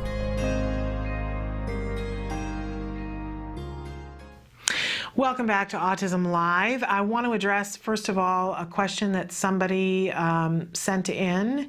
Hi, Shannon. Is there any other word I could use to describe my child's abilities? I have always disliked saying high functioning because it sounds like I'm describing a robot. I'm with you. I also dislike saying he has PDD-NOS because no one knows what that means. I hear you there too. Labels are so frustrating. Yeah, I know. And being, I think anytime somebody has a child with special needs, this is a part of the journey, right? Figuring out the words that you're going to use. I was saying the other day how important it is to have at least a sentence or two that you can say when somebody says, "What is autism?" I'm still working that out, and we've been on this journey for 7 years now. But I think it's important to be working on it, because you have to have a way in which to convey things to different people. But I want to start with, I think it matters who you're talking to and what the goal is that you want to achieve. There are lots of different labels, and I don't think any of them are great. You know what I mean? We've been talking this week about whether we say is autistic or has autism. I think that's a judgment call. And whenever I talk to people, they go, I hate using the terms high functioning. And there was a period of time when people would use high functioning and low functioning. And I think everybody feels like, man, low functioning, who wants to say that anymore? I can't even, right? So I tend to say high functioning and profoundly affected, and I don't like either of those either, right? It seems like a disservice to our kids. And again, I'm with you on the PDD-NOS. That's not the diagnosis that my son had, but a lot of my friends got a PDD-NOS, and they like to refer to it as pediatrician didn't diagnose. So it's a frustrating place to be in. But my question to you is, who are you talking to? Because what is it that you need to convey to them? A lot of people have taken to using the term ASD. My ASD child, which stands for Autism Spectrum Diagnosed or Diagnosis. And you can say that. My child who has an autism spectrum diagnosis, you can say that, but it's a mouthful. So a lot of people have just taken a turn saying, my child has ASD. It depends on what is right for you. And I hear a lot of PDD-NOS people saying that, ASD. That may be too much of a mouthful for you. And depending on who you're talking to, they might not understand what that is if you say ASD, and you leave room for people to misunderstand. Right? So, for instance, if you're going someplace where you're at the gym and you're going to put your child in the daycare and you feel like it's essential that they have an understanding of how to react to your child, what words are you going to use there? And it may be that saying ASD to somebody there is the exact opposite of what you need to say. That it might be that you want to say to them, my child has autism. If you feel like that's a word that they're going to understand and you're going to get a certain kind of care and consideration, you may just want to say that. PDD-NOS is an autism spectrum disorder. You can say autism. What are they going to do? Want to check your paperwork? Talk to your doctor? Let them. You know what I mean? Or I have heard people saying, my child has sensory issues. If that's really the thing that's going to affect their time at that place, and you want to say to them, listen, my child has sensory issues, so I just want you to be mindful of X, Y, and Z. Because you don't have to give them more information than they know how to deal with. Recently, I just went through this where we went to a new dentist, and we hadn't been to the dentist in way too long, just beat up on myself as a parent. But we went to the new dentist, and I played this wrong. I will tell you, but you never know until afterwards. But I spoke to the dentist, and I said, hey, listen, here's the thing. He has an autism diagnosis, but he's very high functioning, right? And I said all these things, and she was and she was saying, now will he understand me? She asked a lot of really good questions, and I said, yeah, no, absolutely, he can talk, and he'll understand what you say, and so on and so forth. And I said, but really what I want you to know is you need to explain things to him before you do them, because he doesn't remember the last time he was at the dentist, and I knew that they were going to do some more intensive stuff, and I said, so show him what you're going to do before you do it, and tell him you're going to do it before you go at his face with stuff, right? And thinking about it afterwards, what I wished I had said was, hi, we haven't been to the dentist in a really long time, and my child has some real sensory issues, so could you just explain things to him before you do them and give him a little bit more time before you start poking around in his mouth? Wished I'd said that. Because you know what, really, honestly, in terms of what she needed to know, in terms of what the dentist needed to know, that's what she needed to know. So I'm going to say to you, it's like walking a tightrope and always having to counter check and balance and go, all right, well, next time I'm going to say X, Y, and Z. And as your child progresses, figuring out, okay, maybe this person I'm not going to say anything to. Because really, why do they need to know that? You go to the birthday party. Is there any reason why you need to tell anybody that? Sometimes you do and sometimes you don't. It's really difficult, really, really difficult, and I wish there was an answer. But here's my answer to you. You can make it up as you go. I know that's maybe not helpful, but if we keep a sense of humor about it, make up a word. Somebody made up high functioning because it is not in the diagnosis. It's not in the criteria. It's not in the DSM-4 or the DSM-5. It isn't. So make up a new word. And when you make up your word, and if it works really well for you, will you do me a favor and will you let us know so that other people can borrow your made up word? Labels. And the difficulty with labels is it's a shortcut, but when we give other people the label, what they do is take a shortcut and they don't see our children. That's the bummer about it. That's where I always feel like, I used this term and now you're not seeing my kid. You're seeing that term and what you bring to it. Isn't that the tough part about labels? So I say, please yourself. Please yourself, use the term that you want to use, and if you're totally making something up and somebody has to ask you, I have no idea what that means, then you can say, oh, well, it means this. But let us know what you arrive at, because I think it's helpful for all of us. And maybe we should have a question of the day about that, about what terms people use to describe. And somebody just wrote it and say, maybe just developmentally delayed for a label. We used that for a little period of time, but I'll tell you, the connotation when you say developmentally delayed is that they think no IQ. We all know that's not right.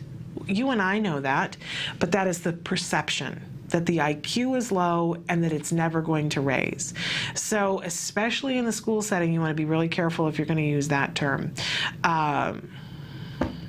Really disheartening that people don't bother to find out what things mean, but be careful with that. Somebody else also wrote it and said, the A word was helpful for me to explain ABA to family and friends who are lucky enough to not have a child with ASD. I gotta say, I love, love, love that, and I want to share that with the family and with the filmmaker because, I talk all the time about how important I think it is for us to look at, and that I have said before that somewhere down the road, when they are done, the body of work that this is going to represent, because too often when children make tremendous progress with ABA, people say afterwards, oh, well, they didn't really have autism, or they weren't really affected by autism, which is maddening to me. Very maddening, and I'm thrilled that for this little boy, nobody is ever going to be able to say that to him, and nobody's ever going to be able to say it to his parents, because they'll be able to say, oh, watch episode 1. Just refer back to episode 1 if you don't believe. But I hadn't thought about this in terms of being able to refer to family members and saying, hey, we're starting ABA, and if you want to know what that looks like, take a look. Get on board with us. Because, having buy-in from family is invaluable, isn't it? And having people who support. I know early on we adopted the phrase in our house that seemed a little harsh at the time, but I was very clear with people when we called. I've told the story about how when he was diagnosed, I said to my husband, time to circle the wagons. We called friends and family, and anytime anybody said to us, do you need something? And I said, what we need right now is time to figure out what we're going to do, and support for when we do figure out what we're going to do, that we not have people calling us and asking us to second guess. Because that when people call up, and when you've started ABA and people call up and say, hey, I saw a news report about, and sometimes it can be maddening, the stuff that they will call about that is just, sometimes it's helpful. I remember somebody, a good friend, who called and said, hey, we just saw a report about kids who were surfing in a program where they take kids surfing who have autism spectrum disorders. And we did that as a result of that. And it was so much fun. So it's not always ridiculous, but some days, some of the preposterous things that people will call to tell you about, you just don't want to hear it. So we said to people, we need support. And then later on, when some people were struggling with that, I said, I need to have a boundary here, support or silence. If you don't agree with what we're doing, I fully understand that, but I'm going to ask you to keep that to yourself. Some people weren't happy with that, and they sucked it up. We sucked up a lot. They can suck up some too, right? Okay. All right, let me see if I can now, let's take a break and let me see if I can get on Facebook now. We've been having technical difficulties. Let's see if that's solved, but take a look at these messages and we'll be right back, hopefully with your answers to the question of the day. And I want to tell you about a great blog that is worth looking at. Stick with us.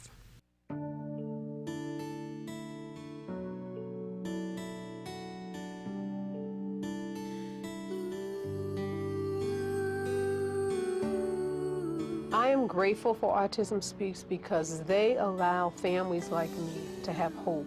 They're working towards having these children live better lives. There's a space for you. Yeah, there's a world for you, and there's a community that is behind you. And one that has really been able to be the singular voice for people who are involved with and who care about autism. I do have autism, but I don't let that become a disability for me. Autism Speaks is going to continue to help those who need it, and just look at all the stuff they've done so far and you will be impressed. 3, 2, 1.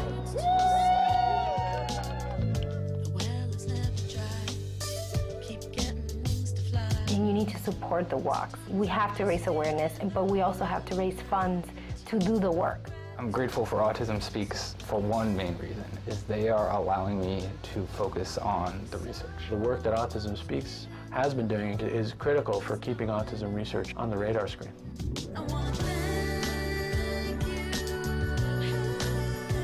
We proclaimed 2 April as the World Autism Awareness Day. I'm very proud of the UN and thankful Autism Speaks.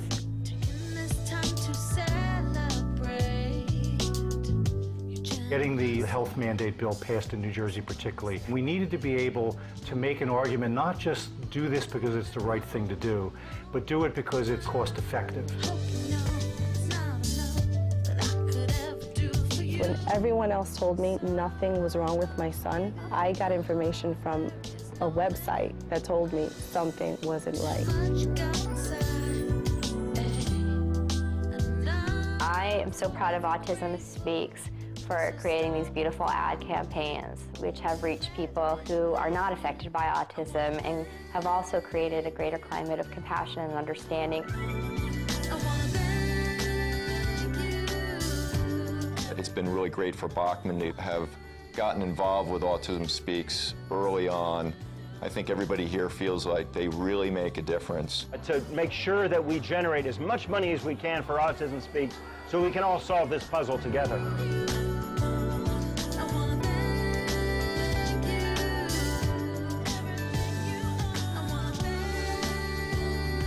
There's no way we could have come this far without our families, without our supporters to date, but there's so much farther we have to go.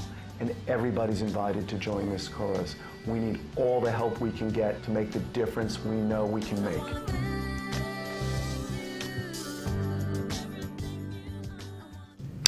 Welcome back. We are still not able to get on Facebook, but in any case, I wanted to share with you, from time to time, I want to start to focus on individual blogs that we think are really amazing. And I have to say, to start this off, a blog that I love and that I subscribe to because I think it's really unique and wonderful is A Diary of a Mom.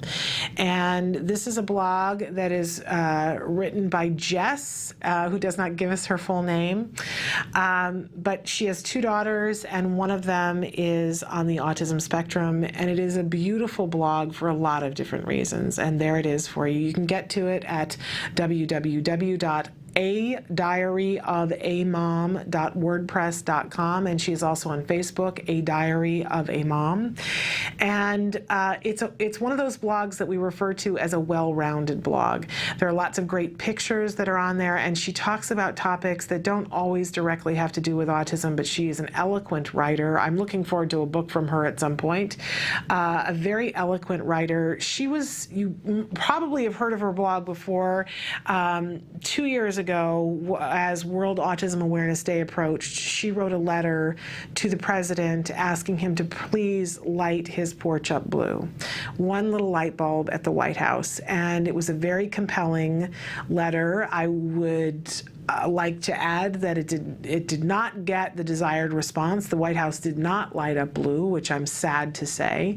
But what it did do was get her an invitation to the White House for, every year they do a special council meeting and ask people from different walks of life to come in and speak to the commission about autism. And she did get invited, which was a series of blogs that were just beautifully written. And the blog that is up from 2 days ago is about pretend play. And she starts out by saying, children on the autism spectrum lack the ability to engage in pretend play. Got it? Don't forget that, okay? It's important. We'll come back to it in a minute. But first, how about a few pictures of Sunday night dinner? And she goes on to write a beautifully written blog where we need to remember that children on the autism spectrum often have difficulty with pretend play. It's beautifully written.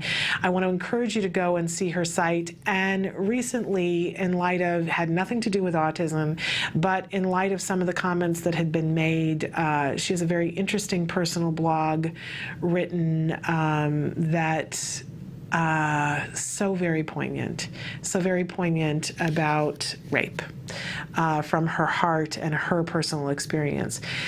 Unbelievably well written. What can I say? She is, I would love to in my life write as well as Jess writes.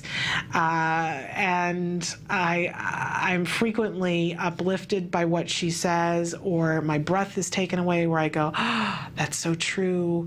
The honesty with which she speaks is absolutely riveting. I know a lot of you follow her blog, but if you haven't before, I encourage you to take a look at A Diary of a Mom. So check that out. That's our blog for the week. If you have a blog that you write that you would like for us to feature, I hope that you will send us a note here at Autism Live. We'll be back in just a few more minutes, hopefully with answers to your question of the day. Stick with us.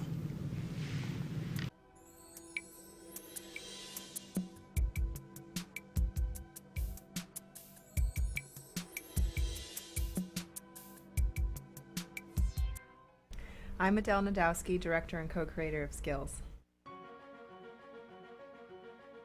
CARD e-learning is an online tool that has been developed by the Center for Autism and Related Disorders. CARD e-learning is the training that is delivered to the ABA therapists at CARD to train them on the principles of applied behavior analysis and to equip them with the knowledge they need to essentially deliver the ABA-based techniques during their therapy with the children that they work with.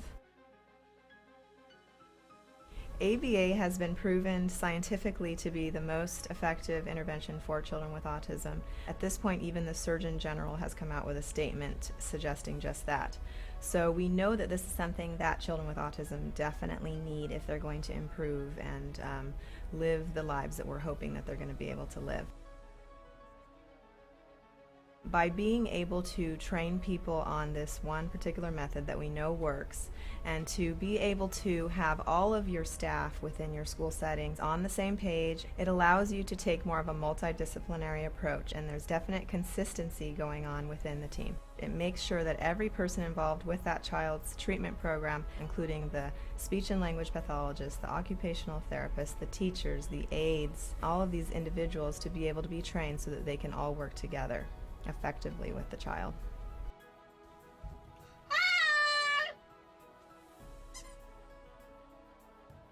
Parents that are using CARD e-learning can use it either to train themselves, and then after having done that they can implement different techniques with their child in order to teach new skills. But oftentimes parents might also be working either with an ABA provider, with a school, or they may have even hired their own therapist to deliver the intervention techniques.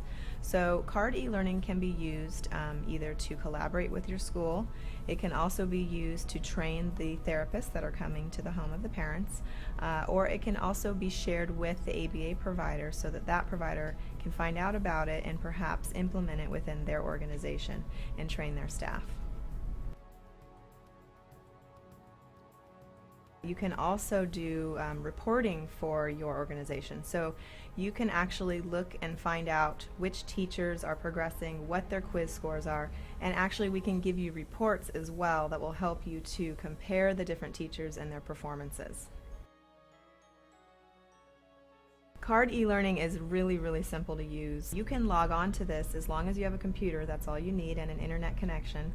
And you can work on it any time of the day, anywhere that you're at. When you log on, you realize that right away. First of all, on the top of the page, there's a navigational tutorial. It's a how to use this page button. Simply by watching that video, it'll all kind of unfold in front of you, and it becomes extremely self-explanatory. Card e-learning has 9 modules, and you can basically go through those at your own pace. You're going to be watching videos that are kind of like a storyboard with narration, but in addition to that, there's many different video clips of therapists actually implementing the techniques that are being described within the storyboard that you can also watch. And then of course you're able to pause, you're able to type notes right directly underneath the video that you're watching. You can save your notes, you can review them, and between each module you do take a quiz, and once you pass that quiz you can go on to the next module. And then after you complete all of them, you have a final exam. And by completing the final exam and passing with a score of 85% or better, you will be given a certificate of completion. Let me show you how easy it is to use Card e-learning.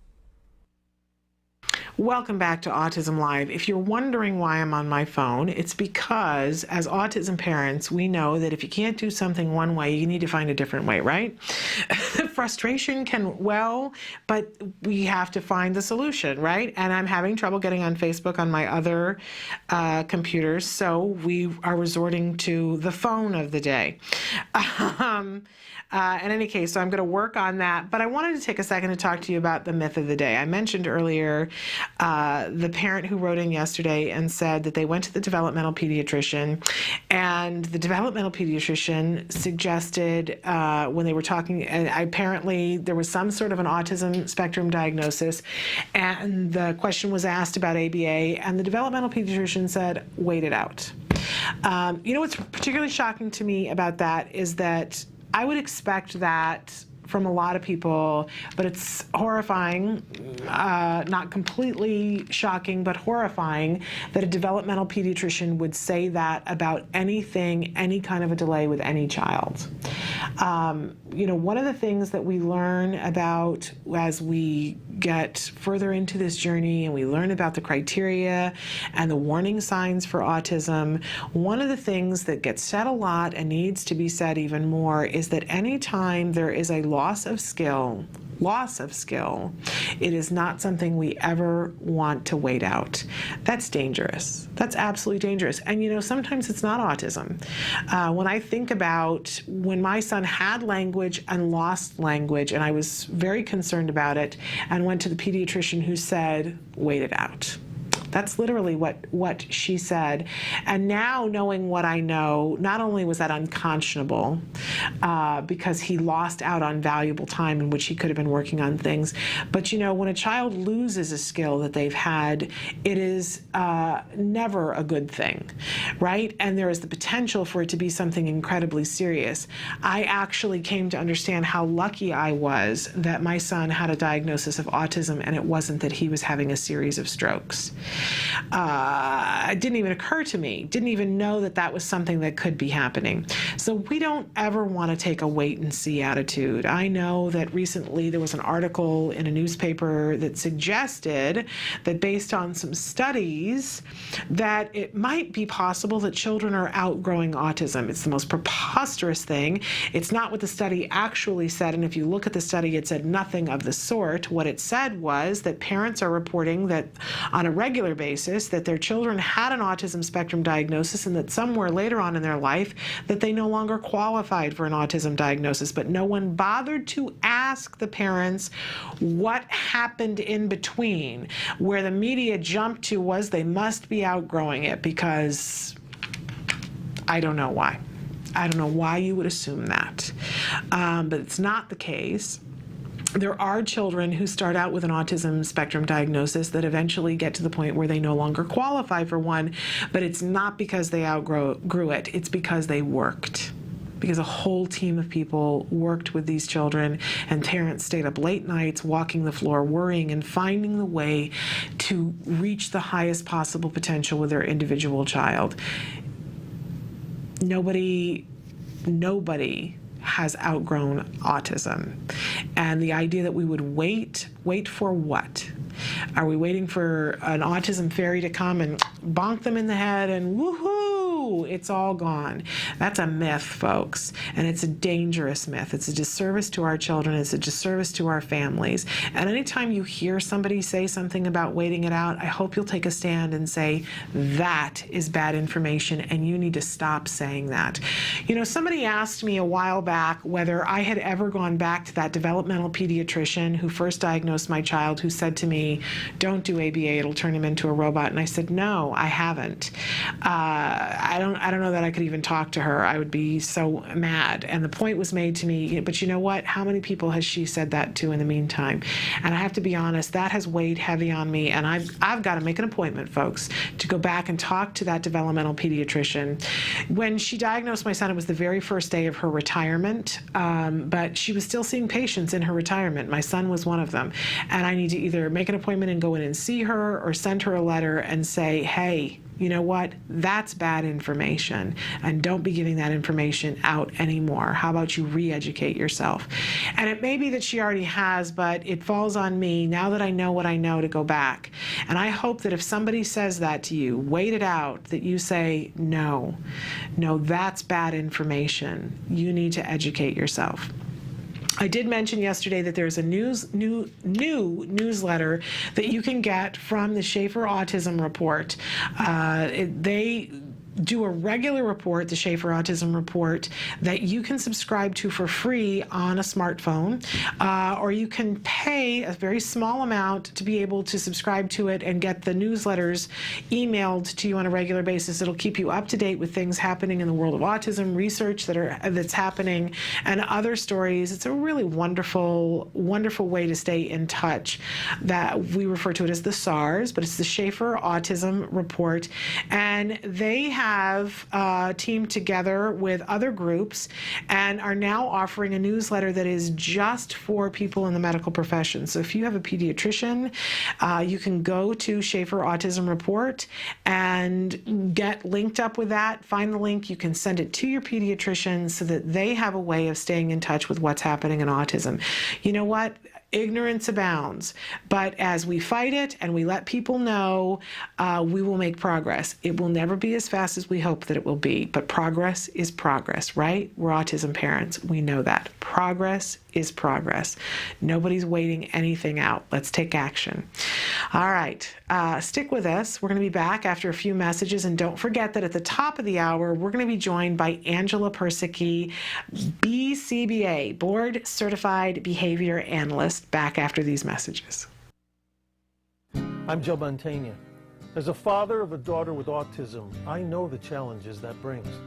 Military families impacted by autism wage a battle on two fronts. One for their country and another for their children. I know your God knows we're in a battle zone. Well, I'm fighting the war back here and I'm fighting it all alone. With 1 in 88 military children diagnosed with autism, the families face extraordinary challenges. But there is hope. With intensive treatment, the lives of children with autism and their families can be changed. You can make a difference. The day we've all been waiting for. Maybe tomorrow. To learn how you can help a military child with autism, go to acttodayformilitaryfamilies.org. Thank you. Maybe tomorrow.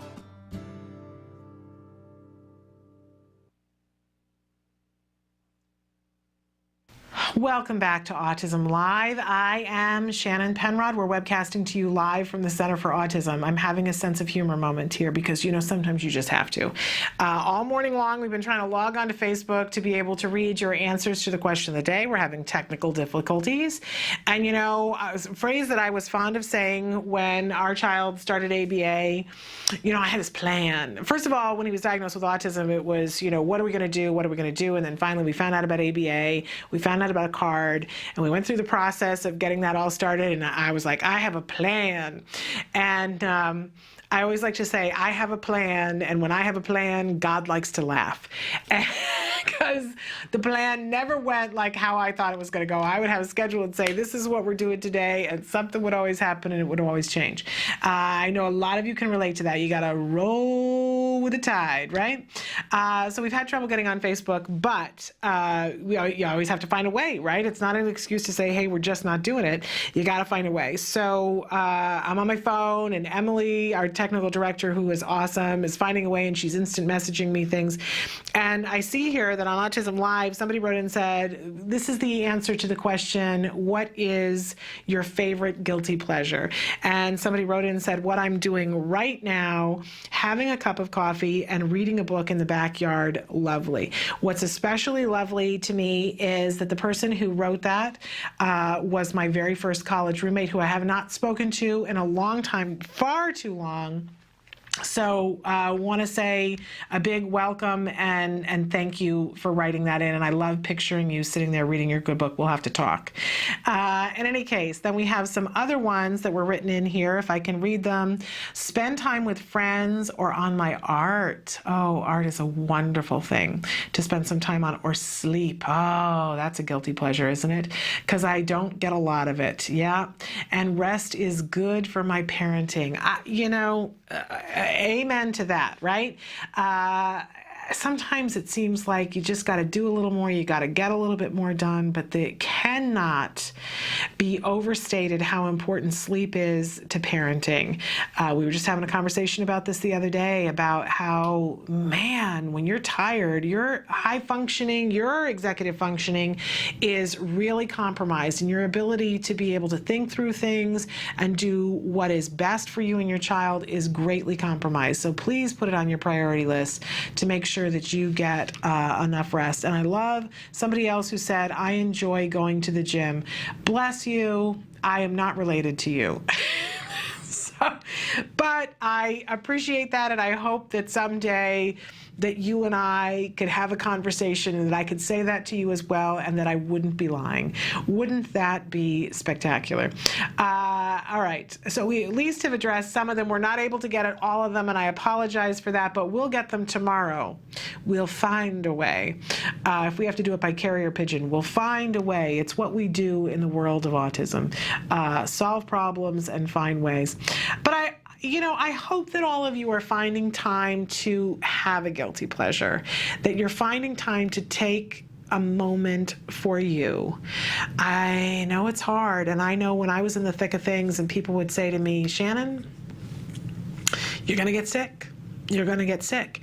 And you have to remember the whole thing about the lifeguard. The lifeguard throws the life preserver to somebody, but they have to keep themselves safe or everybody drowns. And how essential it is that we be the lifeguards and that we keep ourselves protected. And I would always say, I have to put my child first. I have to put my child first. And I said that right up until when I got really, really sick. And then I went, oh my goodness, what have I done here? I didn't listen to all the people who gave the really good advice. So please don't do what I did. Please learn from those of us who have been there and done this. You've got to take care of yourself. It has to be a priority. Don't feel guilty about it. And you have to take care of yourself on a wide spectrum of things. We know about spectrum, right? You have to take care of yourself physically, you have to take care of yourself mentally, and you have to take care of yourself emotionally. And that is going to mean finding some time for you and finding a couple of minutes for you. Or you know what happens? You start to spontaneously combust. Ask my husband last night. I had not had enough time to myself for a couple of days, and I need to learn some functional communication skills to say, hey, I need some time for myself. But I suddenly last night, in a fit of tired and the house was a mess, was like, I can't do this, I can't do this. And everybody got up and we picked up the house, and then I got to sit down in a very clean house and go, this is nice. Why did I have to cry about it? Make sure that you're communicating with the people around you and letting them know when you need a break. And it can be a significant other, or it can be close friends.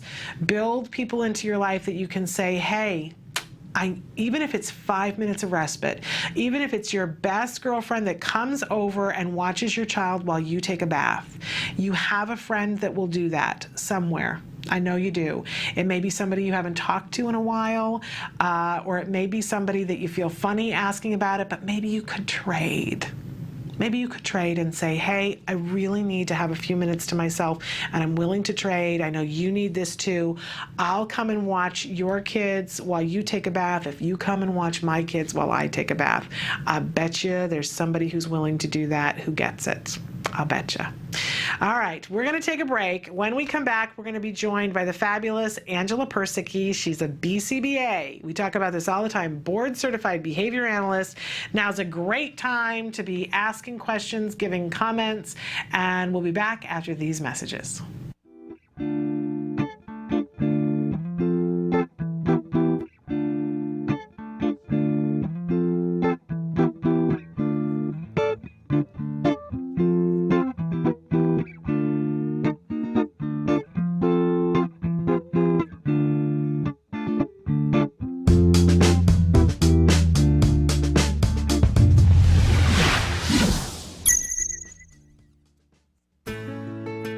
Skills is a revolutionary web-based program that incorporates comprehensive assessment, curriculum design, progress tracking, and treatment evaluation for children with autism all in one place.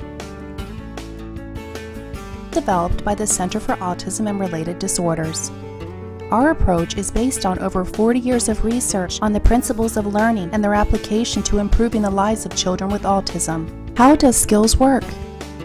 Created with speed and simplicity in mind, Skills was modeled on an easy 3-step process. Step 1. Start assessment. Step 1 begins with our intelligent assessment system, which consists of a series of questions. This assessment is essential to identifying your child's level of skills compared to their typical peers across all areas of development. This includes assessing social, motor, language, adaptive, play, cognition, executive functions, and academic skills. Every skill has an assigned age which indicates when the skill emerges during typical development. This means that each child is automatically presented only with lessons that are relevant to his or her age.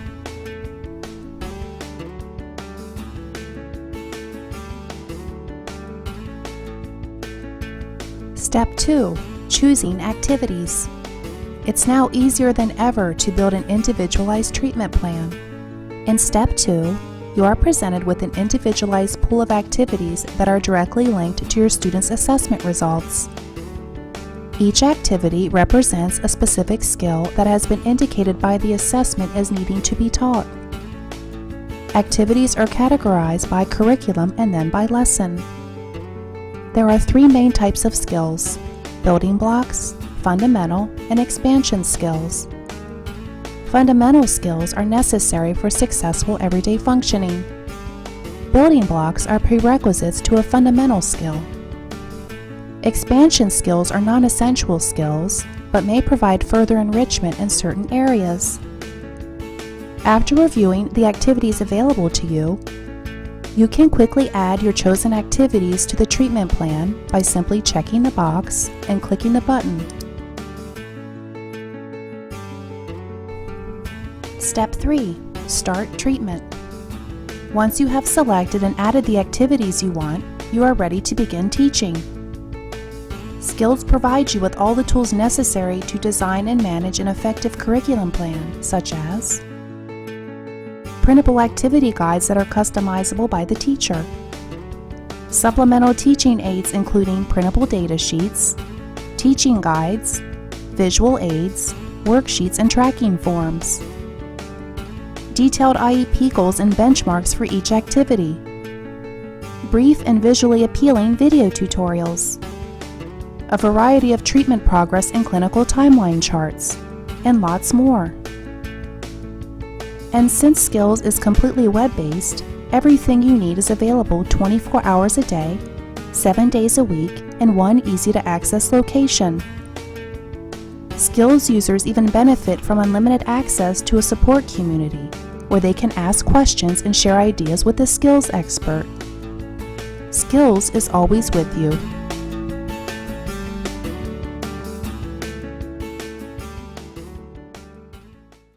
Welcome back to Autism Live. I'm Shannon Penrod. We're webcasting to you live from the Center for Autism and Related Disorders. I'm thrilled to welcome to the show again, because it's Thursday, Angela Persicke. She's a BCBA, a board-certified behavior analyst, and she's here with you now. Is a great time to be writing in questions, but I wasn't scrolling down, and I so appreciate that some of you wrote into we were having trouble with the Facebook, so I couldn't get on Facebook to see the answers, but some of you were writing them in.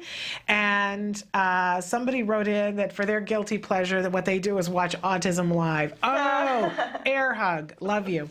Absolutely love that. And somebody else says, my guilty pleasure is clothes shopping just for me. Oh, me too. Do you do that too? Me too, yeah. I do not have this gene as a female. Like, I didn't get the high heel gene, and I didn't get the clothes shopping gene. I don't understand. And even, I've been lots of different weights in my life, so I think to myself, well, maybe if I felt better physically. No, I just don't enjoy shopping for clothes. It's not my thing. Well, shoes for me. Yeah. Shoes, and shoes always seem to fit. So. Well, and there you have it. But it's and I appreciate that that's reinforcing for all of you, but it is not for me. I know. I just don't understand. But somebody wrote in a question that I want to put up here, and the question was, do you believe your child will go to college, and what are the chances of our kids accomplishing this goal? What a great question. And we've got a bunch of stuff that we're going to be talking about in a minute that kind of has some bearing on all this, because we're going to talk with Angela about cognition and executive functions and all those really important skills that would be useful for a child going to college. But to answer your question, do I believe that my child is going to college? Not only do I believe it, I know it. I know that he's going to college. We talk about it on a regular basis. So he is going to go to college. It's 100% fact. We talk about it as if it's already a done deal. We talk about the fact that mom is going to have an apartment around the corner because I'm that kind of mom. But yes, my child is going to go to college. Did I always know that? No, I did not always know that. But it is absolutely something that is possible, I would say, for the vast majority of our kids. You guys know that I also have a radio show, and for the first 2 years that we had the radio show, we're not doing it at the moment just because of schedules, but the first 2 years of the radio show, all of the interns on the show were individuals on the autism spectrum in college who are my college interns. And that's so great. It was amazing. And what a wide spectrum of individuals. There was one girl, the rest of them were young men, but their skill levels and where they were in college and how much support they needed to be in college varied widely. Yep. There were people who were there who needed no support. There were people there who needed a lot of support. But, colleges are getting hip to this whole idea that there are individuals who need support. So I think no matter where your child is on the spectrum, I think it's a really good bet that they can go to college. Especially now with so many children getting therapy, behavioral therapy early, the probability of going to college is greater and greater, and colleges are seeing that and starting to build in the system where they can support these individuals if they need to. Absolutely, absolutely. And one of the things that we were going to talk about today, we are going to talk about, are the cognition, the executive functions, as I said, really beneficial when somebody's going off to college. Which one do you want to start with first, cognition or EF, or do you want to talk about how a lot of people think you can't work on these things? Should we start there? I'll start with that. Well, it's for years, people have thought of behavior analysis as dealing with problem behaviors. That's what we do. We go in and we fix problem behaviors, kids that are tantruming and having problems and stereotypy. That's just what we're there for, to fix that. And you guys do that. Exactly. So that's not wrong, but it's only half the picture. Exactly. Right. Especially in behavior analysis, we're focused on skill acquisition, of course, remediating the deficits. And we start that immediately with 2-year-olds, 3-year-olds, whatever age the kids come in. But still there are some people that have this misconception that we don't focus on these complex skills like cognition and executive functioning, planning, problem solving, critical thinking, that we don't focus on those at all, but we do. We do, and as a clinician, especially at the Center for Autism, you're used to doing this every single day and teaching these skills, and it's just part of your clinical practice and what you do. But unfortunately, the research on teaching these skills is not very frequent. It's not up to date. Yeah, is it's it? not up to date at all. A lot of research that has been conducted is really showing that these kids have these deficits, which we know. And as a parent, that would not be very encouraging to go look at the research and see, you're just confirming that my child has these deficits. Right. And that's unfortunate. And that's what we see as researchers going in and studying these skills that people aren't actually teaching them. They're showing, okay, they can't do it. Oh, they still can't do it. Oh, and they can't do it compared to typical kids. Again, they can't do it compared to kids with other disabilities, disorders. And they still can't. Yeah, do it, yeah. you know? And then, okay, great. Let's start something great. new. Okay, so what else can we do with this? Right. And as a behavior analyst, we're sitting here with this technology that we can do it. Yes. We know how to do it. We know how to teach behaviors. We just have to hone in on the specific skills that need to be taught. Yes. So, and it's forgive me for interrupting you. As it was explained to me, is that even within the behavior community, there are people who refer to this as stuff on the inside. Yes. When we're thinking about thinking, when we're talking about thinking, and not these concrete behaviors. That teaching somebody how to put toothpaste onto a toothbrush is a concrete behavior, right? But teaching them how to think in a way that's productive, there are still people who say that stuff on the inside. But the Center for Autism and Related Disorders has been working on this for more than 20 years, and with a wide variety of children with great, great success. Exactly. They are CARD is one of the only providers. They have skills is probably one of the only curricula out there that has a focus on executive functioning and cognition. Yeah. Every adaptive skills and social skills and academic, these are all very common, but a lot of people don't focus on cognition and executive functioning because it's difficult. We can't actually see the behavior. Right. I can't see your thoughts right now. Right. But we can't deny that this occurs. I mean, we know, we sit here and think about things all the time, and those thoughts affect our behavior on a daily basis. And when we get into more complex perspective taking, so me understanding that your thoughts are different than mine, and you will act differently than I will with a given situation, this is something that children with autism are really they have such a hard time with thinking about what others are thinking about. And a lot of people don't even touch that. They don't. Which is such a disservice to our kids, because, and I can tell you guys firsthand that I saw this worked on with my child, and it was fascinating. It was absolutely fascinating, and with great, great success. Of course, we hear a lot about perspective taking, and that this is a deficit for a lot of our kids, if not the vast majority of our kids. And I remember hearing about that, hearing about the Sally Ann test, and thinking, oh my gosh, this is amazing, because we see so much with individuals on the spectrum where it seems like empathy is missing. The consideration of others and the understanding that everybody is not feeling the same thing. And the Sally Ann test put that really in perspective for me. So do you want to tell them what that is? It's difficult to explain. It's a little difficult, but pretty much what it is, you use dolls, and you'll have one doll observing and another doll as the behaving doll. And so that doll will put a ball in a box. I think they used a ball in a box, right? Yes, they do.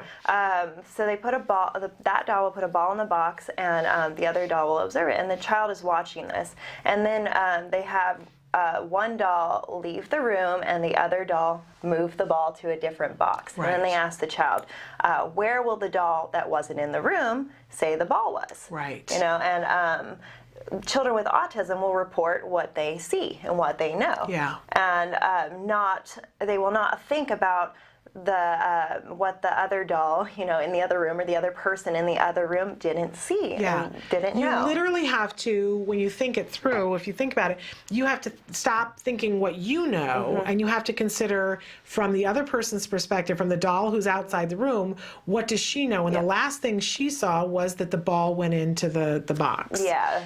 So you have to be able to project your mind out and look at it from her point of view. And it's pretty much, it's getting into predicting what others will do based on what they know and their thoughts and their history. And that's difficult. I mean, we're, as behavior analysts, we're in this business of predicting behaviors based on what we know. And it's very difficult, and especially for someone who is missing those core skills. I could understand how difficult navigating a social world would be, and going to college. I mean, be really constantly hard. Just for one day, think about how many times you think about the behavior of others. Even when it comes to thinking about what others think about you. We do that all day long. We do. And I think what's really been interesting to me is when they did the Sally Ann test, what really grabbed my attention was they did it with 3 different groups of children. Some that were neurotypical, some that had Down syndrome, and some that had autism spectrum disorder. And, I expected for them to see that the kids with autism could not do the skill. I expected them to see that the kids that were neurotypical could do the skill.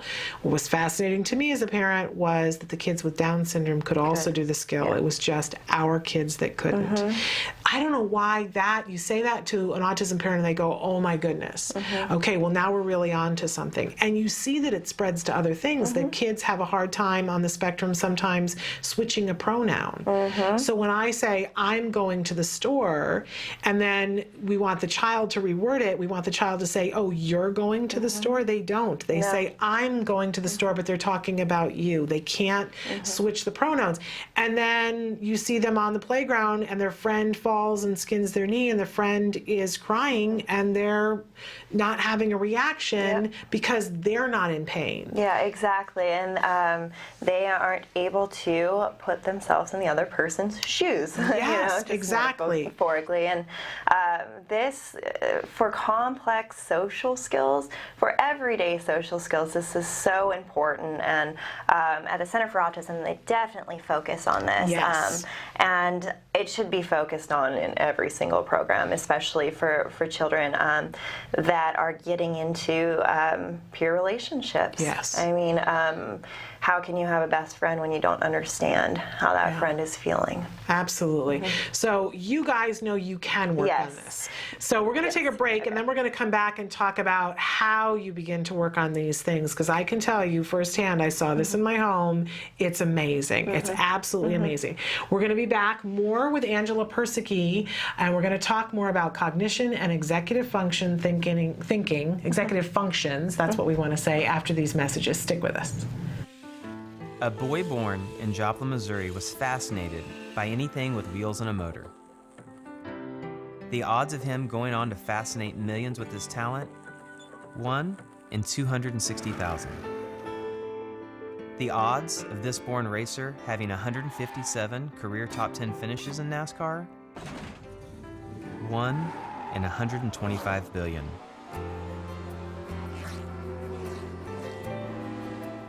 The odds of him winning both the Daytona 500 and the Brickyard 400 in the same year? 1 in 195 million.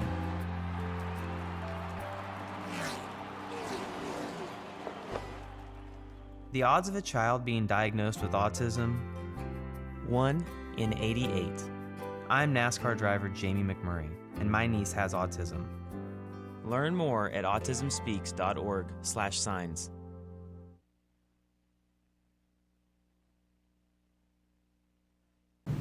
Welcome back to Autism Live. I'm Shannon Penrod, and I'm here with our special guest, Angela Persicke. She is a BCBA, a board-certified behavior analyst, and we're talking about executive functions and cognition. We're going to get back to that in just a second, but I want to address some of the things that you guys have written in.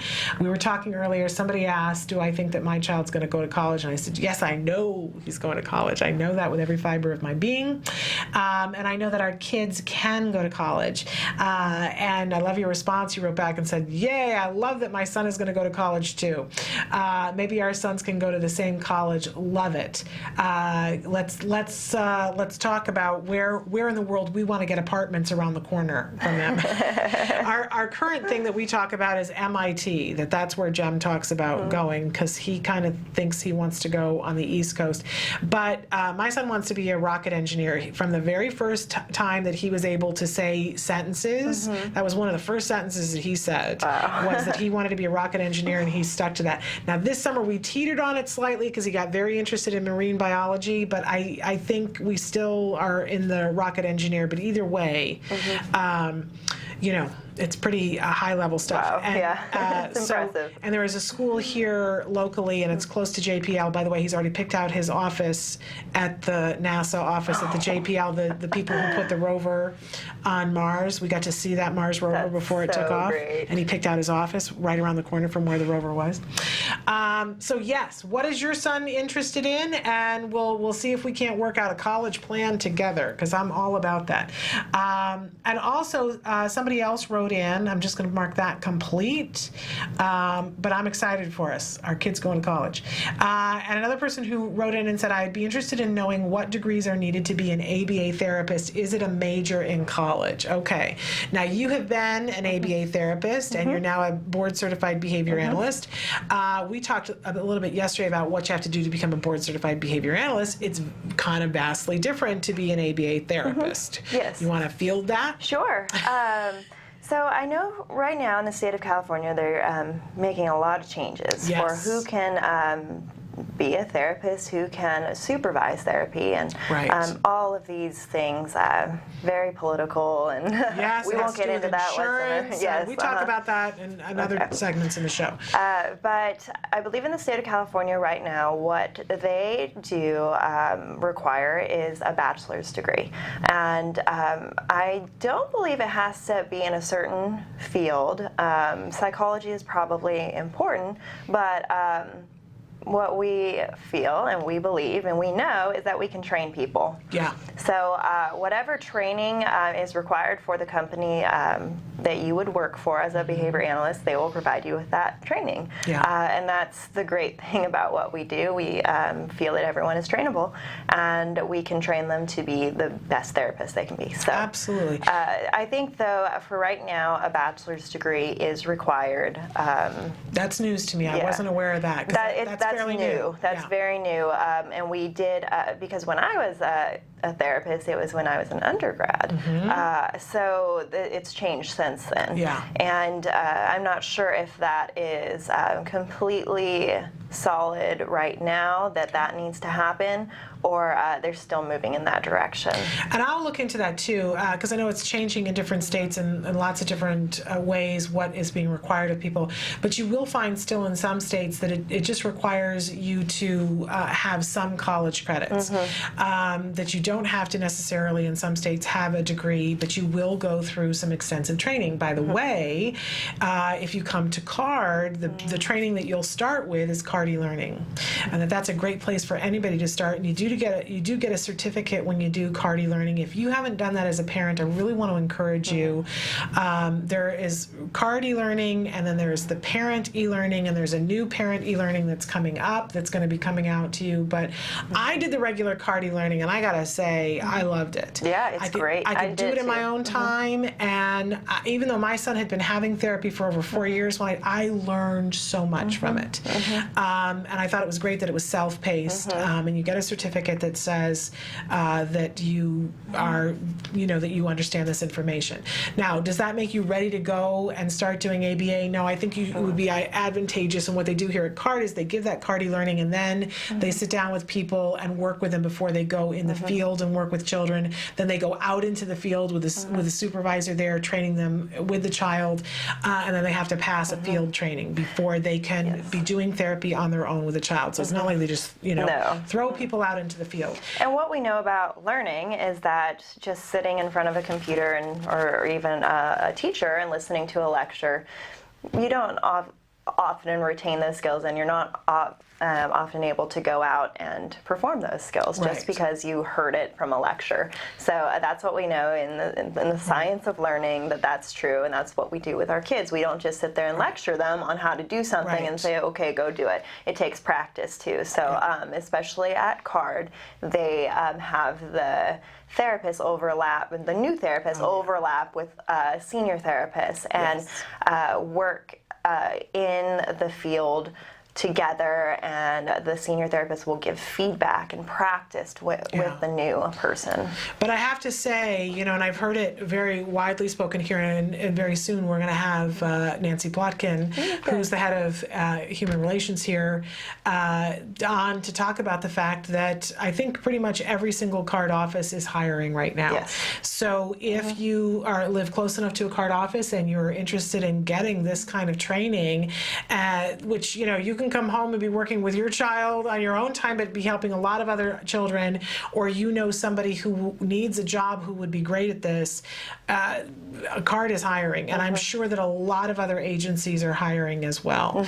So I was saying yesterday, you want some job security, boy, especially with this insurance reform. Being a trained ABA therapist and getting a BCBA, man, that's some job security for the next few years. And also, it's important to point out too that even as a BCBA, we talked about this before, there's autism-specific training. Yes, absolutely. And we talked about that yesterday, but good point to bring up today, that all BCBAs are not experienced with autism. A wide range of them are working on other behaviors and other groups, whether it's for the corporation or in sports or with the elderly or whatever. It's not all autism. So when you call to get a BCBA, make sure you're getting one who has experience with autism. And that will also open up the door for you as well if you are going to get a BCBA and you don't want to stay with autism. There are so many more opportunities out there. So absolutely. It's definitely a good career path, especially in this field though. Absolutely, absolutely. Okay. So let's take another break, and then we'll come back and talk about the executive functions and cognition. Stick with us. The first book, the one in front with the purple color, I wanted to explain, particularly to parents, what is the nature of autism? Where does it come from? And then why is early intervention so important? So I have a section in there that ties early intervention to brain development. And so it's kind of a Autism 101 for parents and particularly practitioners. The Freedom from Meltdowns book is a book really for parents. Every single child with autism, well, there's lots of kids for that matter, have meltdowns. They get upset about something, and the problem with kids with autism is that we don't understand, A, what triggers them, and then what do you do about it? And most of the time we say, well, parents say, well, what should I do when he has a meltdown? And my answer is it's too late. What you want to do is do something before the child has a meltdown so they don't have a meltdown. Now, I realize the reality that some will occur that you can't predict.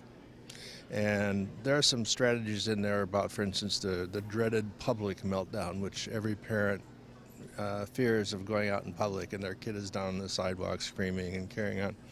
So yeah, there are some things you can learn to do that will make life a lot easier. The Straight Talk book on autism, that is also specifically for parents, and the structure of the book takes the reader, the parent, through daily life. What are some of the things you can do? Like, for instance, parents will often ask me, well, what do you do about chores and responsibility at home? Well, I have some good ideas in there. I think every child with autism should have chores at home like all the other kids. And what do you do about notions of morality? Does a child with autism understand right from wrong?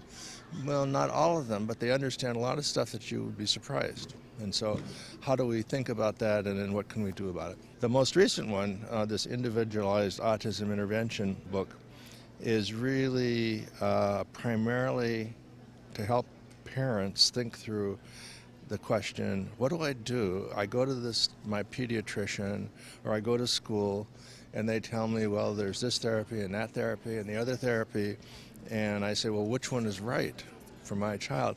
And they say, well, you know, the evidence isn't altogether in, and they're all good for some children, which is absolutely worthless to parents. What they want to know is what will work for my child. What I've tried to do in this book is to lay out, like in a table, all the different kinds of interventions and how are they similar and how are they really different. Some of those differences don't matter. They're just kind of frosting. And some of those differences are critical. And so I think it's important to understand which are which.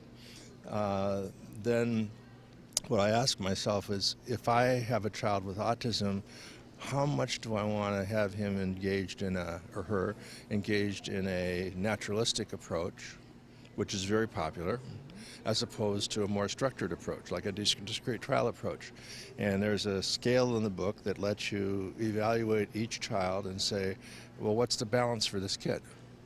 So the parents are not put in the situation of having to say, I'm pledging allegiance to the discrete trial approach, or I'm pledging allegiance to pivotal response training. But what's the balance of those types of interventions for this particular child today that makes the most sense? Welcome back to Autism Live. I'm Shannon Penrod. Our special guest is Angela Persicke. She is a board-certified behavior analyst at BCBA. We've had some responses to the questions that you guys had written. I said, you know, what is, my son wants to be a rocket engineer, and we have somebody that we want our children to go to college together, and I said, what does your child want to do? And you wrote back, my son wants to be a cartoonist. That is awesome. I hope you watched when we had Danny Bowman on. Danny Bowman is 17 years old. She is the author of 2 children's books. She's on the autism spectrum. And she teaches kids on the autism spectrum cartooning because she's also a filmmaker. She owns her own film studio, and she teaches animation. So you definitely want to check out Danny. Check out the interview that we did with her, but check her out on Facebook as well.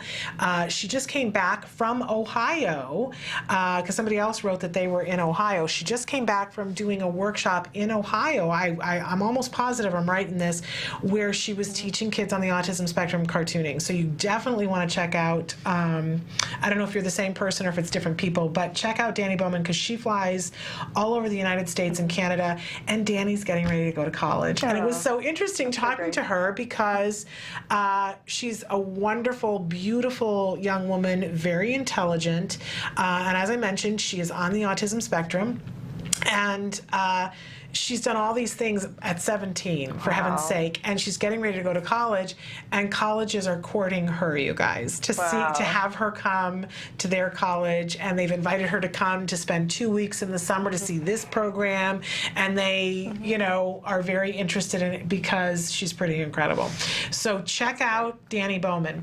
And then in answer to, in response to the question they were asking about being an ABA therapist, can you get your degree online?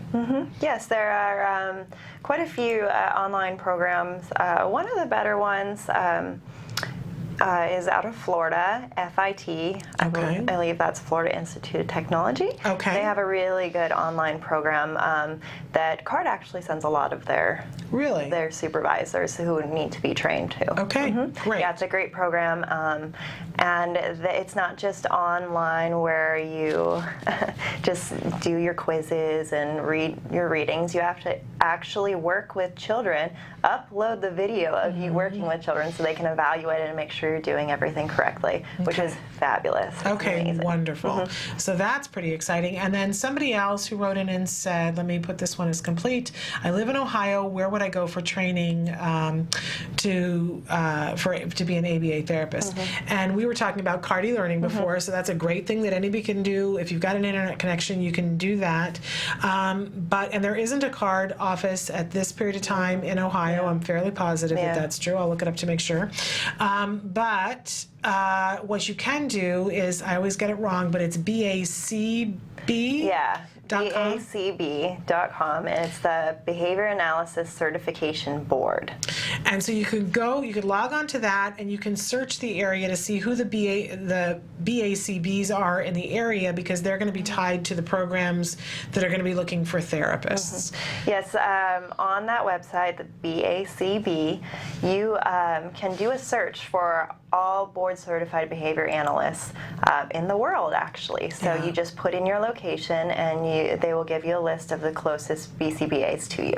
Because you're going to want to be working with BCBAs if you're going to be a therapist. They need to be supervising the cases, and that's where you're going to find where the concentration of the BCBAs are, is where you're going to find the therapists. And if you do want to go on to get your BCBA, you will have to be supervised by a board-certified behavior analyst, so that's very important. So check that out, but there's always CARD e-learning, and I encourage parents to do CARD e-learning because I found it amazing. So, all right, now, it's that time when we are going to talk about how do we teach cognition and executive functions. So we talked about before about how some people look at it as on the inside, and if we're going to think of thinking as a behavior, how are you going to translate that with children? Yes. Well, this is why CARD, a research and development department, and autism research group are so different than everyone else, because we actually try to teach these behaviors in a scientific, systematic way that the clinicians have been doing for a long time, but so we could get that research out there and disseminate it to people who think that this can't be taught. So I talked about in the past sarcasm. We taught kids to detect and respond to sarcasm, which takes perspective taking. It does. Thinking about what the other person is saying, and what we defined it as is the person says the opposite of what they actually mean. So they have to think about what the other person is saying and what they really mean in the context. Right, and sometimes you have to consider what the person's likes and dislikes are. Exactly. And who they are and how they feel about things. Exactly. It's a lot to keep track of. That is a lot to keep track of. So what we do is we start with rules. And for kids that are already at the level where teaching the detection of sarcasm or white lies or metaphorical reasoning is actually important to their clinical program, their treatment program, they already have a lot of prerequisites. Right. And which is really important. And if you look at the skills curriculum, all those prerequisites are lined up for you, and you can see them all. But so you're not starting with this lesson. You're making sure that you've got a lot of other things on board first. So if you have like a 7 or 8 year old who is already at the point where he can make these certain, like he can follow rules and understand rules. So if you give a child a rule, do this and then you get this. Or for sarcasm, we said when someone says the opposite of what you know is going on or you know is true, they're probably being sarcastic. But also we practice it. So we go on to show them that this is what it looks like when someone's being sarcastic. So you're modeling it. Exactly. We're modeling it. And practicing the response and practicing over and over with different scenarios. We call them multiple exemplars. So we go through multiple exemplar training, and that's just providing modeling and practice with many different scenarios. Okay. And we do that until we start to see the child respond appropriately to novel situations, so the ones that we have not taught before. And that's what we want to see, and it's called a generalized skill. Right. And it's not that they're responding to like this picture is red or something like that. It's not a discrete response to one thing. It's this generalized ability to respond to many examples of the same type of thing. Okay. And so let me back up and see if I followed this appropriately. So what we want to do is we want to give them opportunity after opportunity after opportunity, because at some point after we've given them all those opportunities, a situation is going to come up where they're going to get it on their own because we've given them so many opportunities. So it's almost like fast forwarding or power packing, because you know over your life you're going to have sarcasm come up a certain amount of time, but we're going to jam a whole lot of sarcasm into a period of time and give the child more opportunities to get it. And you'll see this with typically developing kids around the age of like 4 or 5. they will start Really? to detect when people are being sarcastic. That's amazing. And more so if the parents are very sarcastic. I notice you're looking at me in a funny way, like I might be somebody who's sarcastic from time to time. Maybe. My nephew called me the queen of sarcasm once when he was about 17 years old. Exactly. And I took it as a compliment. Yeah, it is. It completely is a compliment. I don't know. But that's what you see, that typical kids start to understand this, and it's because throughout their life they were getting these examples, you know, and they were learning from them. And initially, maybe you said something to your son and he's like, what is that? And then you had to explain it, right? And for kids with autism, we can't just explain and then of course they'll understand after that. You know, it takes the modeling and the practice and many opportunities, which is what we know. But the important thing about breaking down these behaviors into, you know, little learning units is that we look at the subtleties of the behavior, because sarcasm isn't necessarily saying the opposite. It's also intonation. We drag out certain words and put emphasis on things like, oh, that's so great. Right. And do some eye rolling. And so there's some facial expression and intonation that goes with that as well. So you have to break down the behavior into very small parts and look at everything that's going on. Because, you know, there are so many things, especially with social behavior, subtleties, like in ending conversations. There are so many individuals with autism that don't understand this and don't recognize the subtle social cues of ending a conversation. Can I say, I am not considered on the spectrum, but ending conversation is one of the hardest things for me. Yeah, exactly. It's a lot of different things, and it's just not a skill that I'm adept at. And you know, it's then with a typical developing human beings, there's always a spectrum, and you'll always run into those people who you're trying to say goodbye and they just don't get it. It's me. I'm that person. But there are subtle social cues that, especially with children with autism, you need to practice these and point them out and have the child work on recognizing those social cues when someone's looking at their watch or transitioning the conversation, anything like that. And this is what we do. We focus on the little tiny parts of every behavior that make up the entire repertoire of behavior. Now, one of the things that comes to mind for me when you talk about these things and taking apart into all these little things and what are their eyes doing and then I think the fear that people have sometimes is that, okay, well then you're going through a checklist in your mind and not fully being present. And I was saying earlier that, you know, somebody had said to me, don't do ABA with your son because it's going to turn him into a robot. And I hear things like that and I think, oh, but you know, then you're in your head thinking about all those checklist things, and does it ever then generalize and become the skill? And the thing that I want you to talk about is that it does. So there comes a point, and we've all been there. I always use the example of driving your car, that the first time you drove a car, you had to think about, where are my hands? Am I looking in the mirror? Am I looking here? Oh, there are 2 and 10. And now you just drive your car. It's all about fluency and how fluent the behavior is. And you know this from anything you do. You've been learning how to play a new sport. You're very slow at first, and it takes a lot of time, but the more you practice, the more fluent you become. So that's what we do with our kids, except we break it down in a way that they are able to understand what we're doing. And the more we practice, we fade out all those exaggerated prompts that we use as well. And this is the science of behavior analysis, and how we fade out prompts and how we generalize the skill to different environments and different people, different, you know, with different examples. And this is what we do every single day, and this is how the skill becomes more fluent and natural. And even, you know, we just got a new video game at home, the Michael Jackson experience, where you can learn how to dance like Michael Jackson. And, you know, we could all, there are some people who can watch a video of Michael Jackson and figure out how to dance from the video. I cannot. I have to have it slowed down into these very small little increments to learn this little dance step.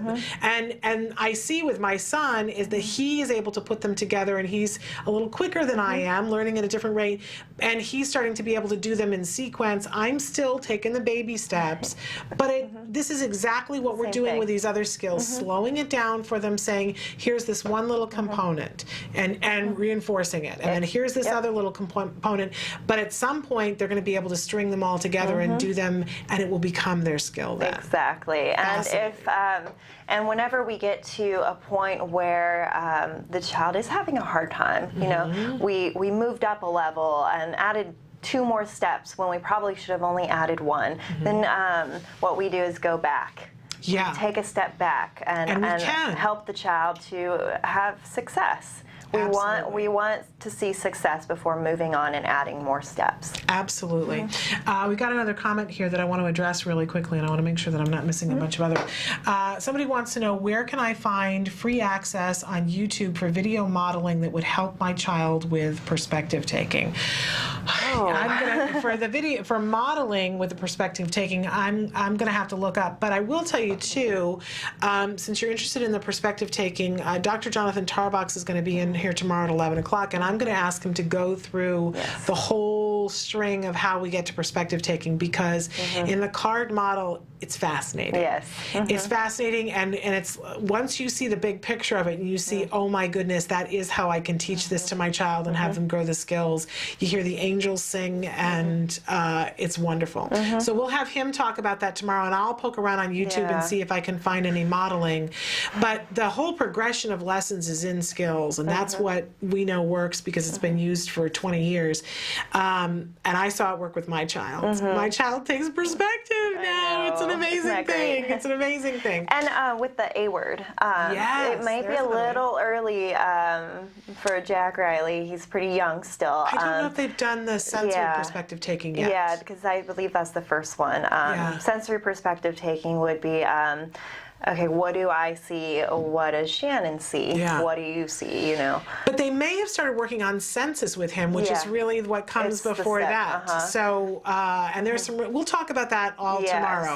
So about that's some things you can do to start learning about the senses, and then doing sensory perspective taking. It's fascinating, and we'll have Dr. Tarbox talk about that as well. All right, let's take a quick break and come back and talk some more about cognition and executive functions. Okay. All right, we'll be back more with Angela Persicke after these messages. Biggest predictor of whether or not a child has a feeding disorder is chronic lengthy meals. So if a meal is lasting more than 30 minutes, that's a red flag. Also, if the mealtime is disruptive to the family, if it's aversive to the family, it's not a pleasant environment, then that also raises a red flag that maybe they might want to seek help. What kinds of things do you do when you have a child who has a texture issue? Right. Different things. Some children don't have the skill set to actually chew and swallow solid foods. So if we have children that are averse to different textures because they don't have the skills, then it's a lot of skill acquisition around that. For children with autism, sometimes we see particular sensitivities to texture, or only wanting to eat crunchy foods or foods of a certain color, and that is generally more of a behavioral issue, so the treatment for that would be different.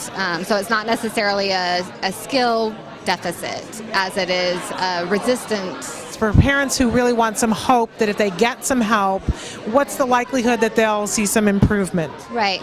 I think it depends on the child's history, how soon they get in, but every child is different. Some children take longer than others, and that depends on the nature of their feeding disorder, how long it's been, and things like that. So, but I mean, we continue to try things until we find something that does work. Welcome back to Autism Live. That was Becky Penrod that we interviewed while we were at the ABAI convention, ABA International. She is no relation to me whatsoever. It was one of those interesting things when we found out we had the same last name.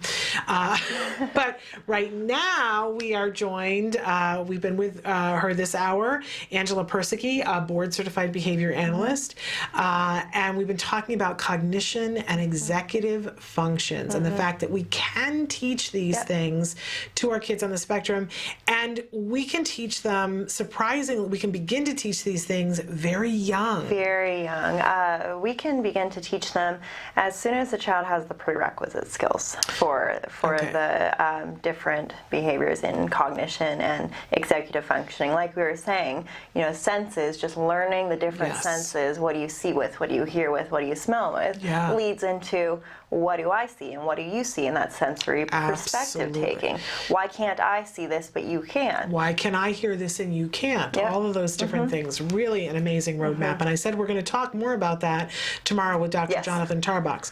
But I'm interested too. Now we've talked a little bit about how we start teaching these things with young kids, but a lot of times people have an assumption if they've got, and we even have some viewers who've written in and said, hey, we're on the spectrum and we're a little bit older. How come you're not ever talking to us? Why are you always talking to parents? Talk to us. And these kinds of lessons are really beneficial for teenagers and adults on the spectrum as well. Exactly. Talk a little bit about what that can do for them. Well, you know, at any level, an individual may be missing these skills. And we even talked about how typical adults often are lacking in these skills too. And right now there really isn't an avenue for people who are on the spectrum, who are young adults in college, who can seek out help for themselves, unfortunately. You know, we're always talking to parents because usually we're working with young kids. But these young kids are growing up. And more individuals are looking into ways to get funding for young adults and teenagers, and what we can do to work with this population of that we have right now, but they're growing up and they're getting to a point where they will need extra help once the funding is done and they say, okay, you're 8 and you have all the skills of an 8-year-old, but teenagers are different. They have so many more skills. But again, it's what behavior analysts do every single day. So we're very used to this, and places like Autism Research Group, our nonprofit, we are working on developing support groups and peer mentor programs for individuals who don't have services anymore, but they need some help in certain areas with social skills. And I find that a lot of these individuals are very aware of their deficits, and we kind of have to blame ourselves for that because we made them. We made it so like you need to think about your behavior all the time. So now you're getting into stress and anxiety over how do I look to others? Do I look normal? And this is something that every teenager deals with. But now we opened up this world to all of our little kids, and so we have to be mindful of that and respectful of that, and give them the tools to deal with that. Exactly. And we're definitely working on some ways to do that, especially with Autism Research Group, because our mission is to reach out to individuals no matter age, race, culture, and this is one of our main goals for the individuals who now have these perspective-taking skills, but now have all this anxiety because of it, and worry about day-to-day living, and are very self-aware and realize that people are making fun of them, which is awful, which is very awful. And we are working on groups using acceptance and commitment therapy. I'm sure you've talked about that on the show before. Gould comes in and talks with us about that, which is wonderful. And right now, there are some groups out there that are using this therapy that's usually with adults and modifying it for children. And I believe it would be a great resource for children on the spectrum and that are growing up and are teenagers now and young adults. So and there's some great books that are out there. And not only that, you know, if you're a teenager or a young adult and you're interested in knowing more about these things, there is the skills program. And, you know, at least once before we had somebody write in and say, I'm, you know, high functioning, but there are some things that I'd like to work on and get better at.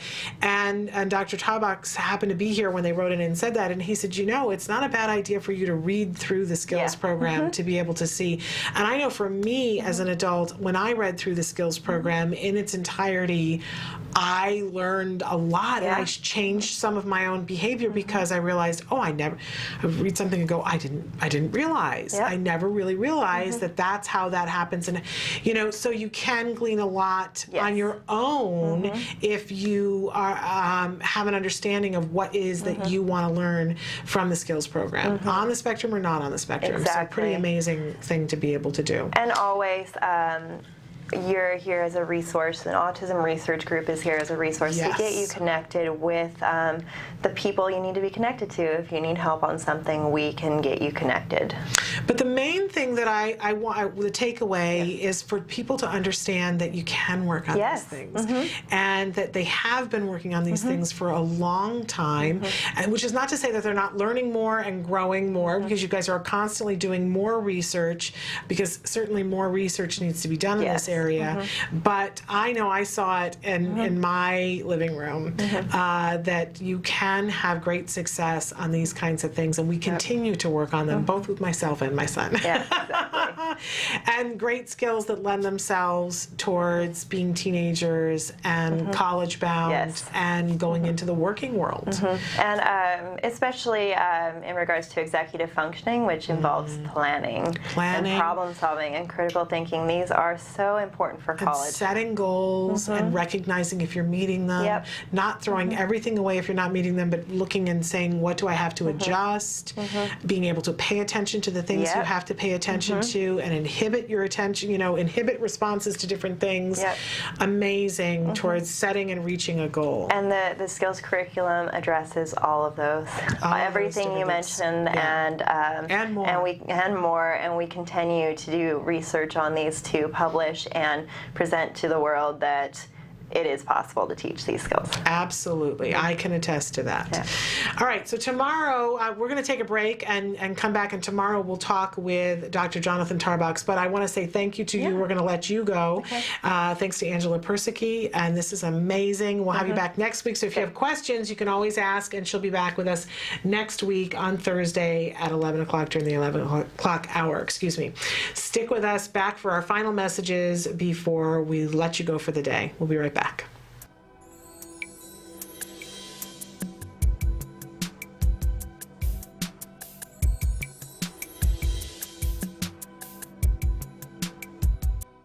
Hi, I'm here today with Cecilia Knight, who is the Director of Training for the Center for Autism and Related Disorders. And she's going to talk to us about something that I'm not entirely clear on, tacting.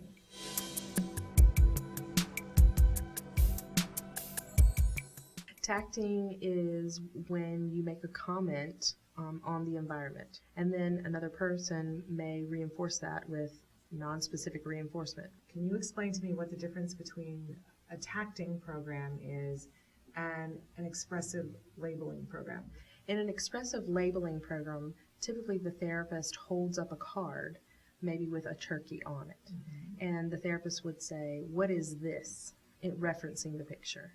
And the child would respond, "turkey." The child is labeling the item.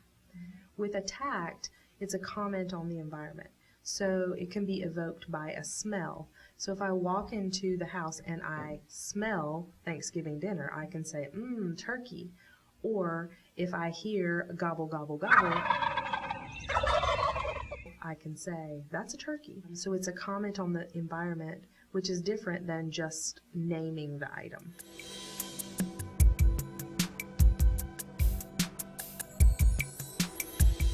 How do you get a child to comment on the environment? That's got to be hard. It is. We use different prompts. Most of the time we use vocal prompts. For example, we may look through a book and point to the picture of an item and say, "Oh, look, it's Nemo." Say, "Nemo," and then reinforce the child for responding. Or we may say, "What do you see?" Say, "Nemo." And then eventually we would want to fade our point away. So I may say, "Look, Nemo." And then the child is referencing that and then also saying, "That's right, I see Nemo." And then later fading completely away so the picture of Nemo itself evokes the comment. If we're working on something auditory, maybe we have a cow on the table and we play the environmental sound in front front of them, maybe give them a vocal prompt to say, it's a cow, and the child may say, it's a cow. And then we might fade the visual of the cow and they just hear the sound. And we prompt them by saying, say, it's a cow, or I hear a cow, and then eventually fade until the sound itself evokes the comment. The goal is to get towards spontaneous tacting, where the child can walk around and comment on the novel things in the environment that he hears or sees. And so that's a great way to sort of bridge to that point. Tacting is really important to get to higher level lessons of interverbal behavior. Commenting on things that are private events, or commenting on things that I can't see that you're feeling, like your stomach hurts. But it's important to have those tacts in place so you can get to those later programs. Welcome back to Autism Live. I'm Shannon Penrod, and it's been an amazing day. A lot that we talked about. We're going to be back tomorrow at 9 a.m.